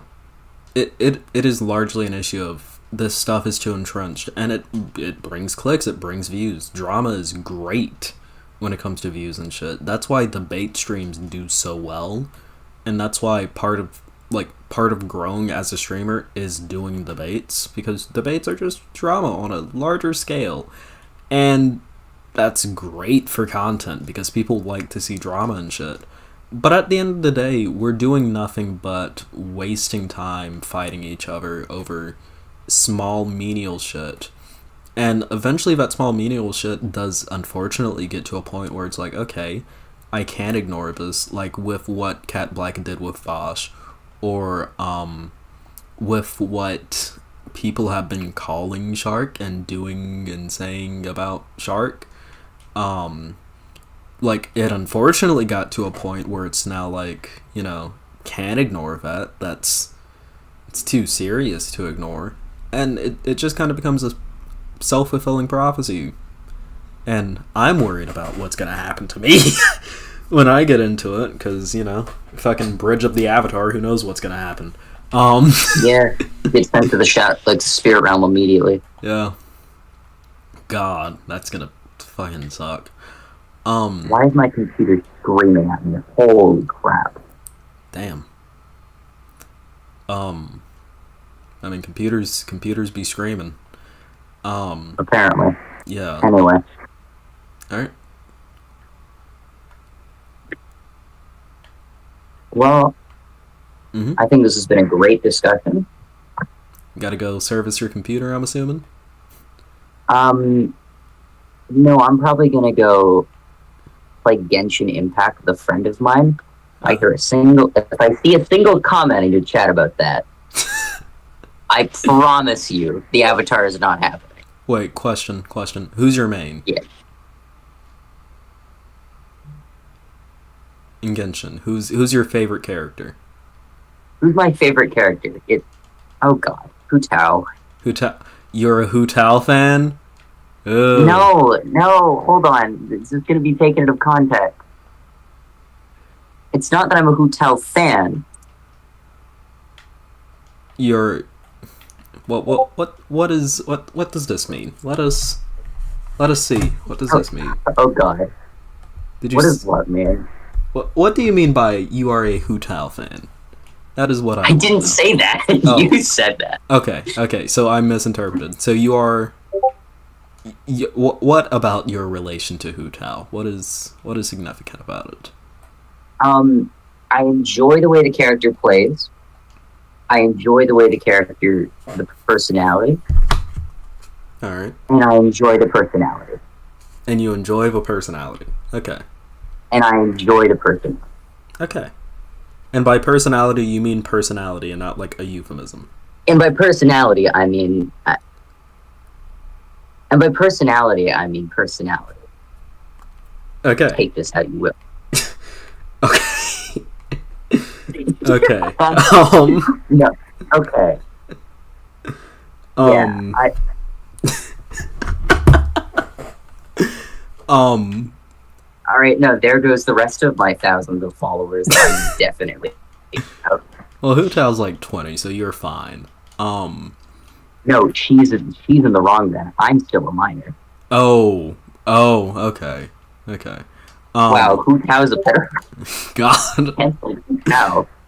Well, personally, I am a... Wait, actually, hold up. Let me check this. I haven't checked this since I turned 18. Let me make sure I'm still Did in you the play clear. Genshin Impact? Occasionally. I was never really that into it. Oh, okay.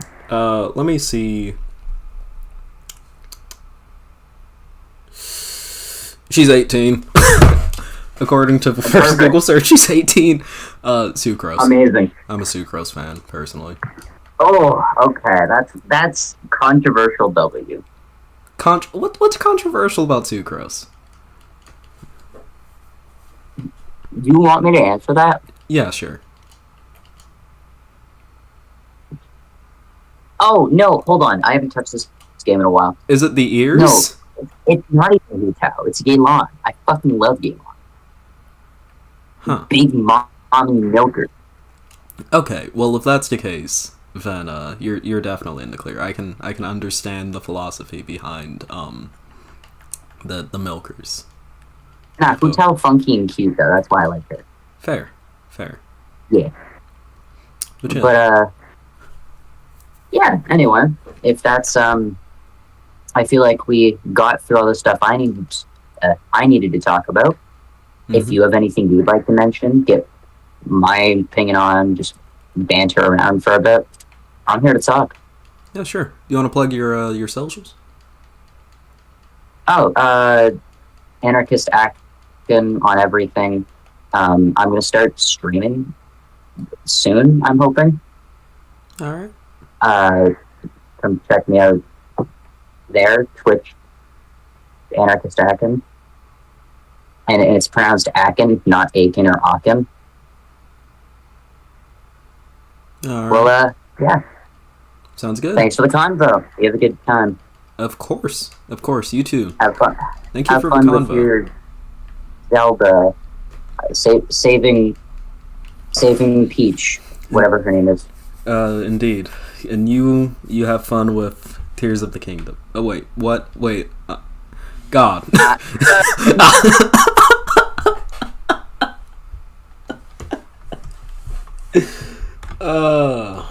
Okay. That was a fun convo. I enjoyed that thoroughly. God damn, it's 10:27? Shit. I've been streaming for a while. Okay.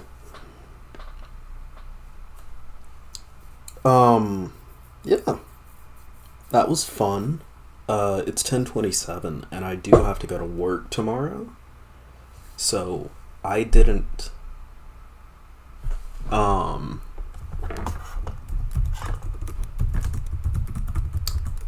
Wait, I don't know why I'm typing. Akin, it was only really bad towards the end. Like, it got a little bit tinny, but, like, for most of it was fine, so don't worry. I didn't realize how late it had gotten. I had a lot of fun in that convo. That was good. That was nice. That was lovely. Akin, our kind friend, plugged their socials, so go follow them. I will link those down below when I do upload this. And, yeah. So, if you like this video, make sure to like, subscribe, hit that bell icon, links in the description.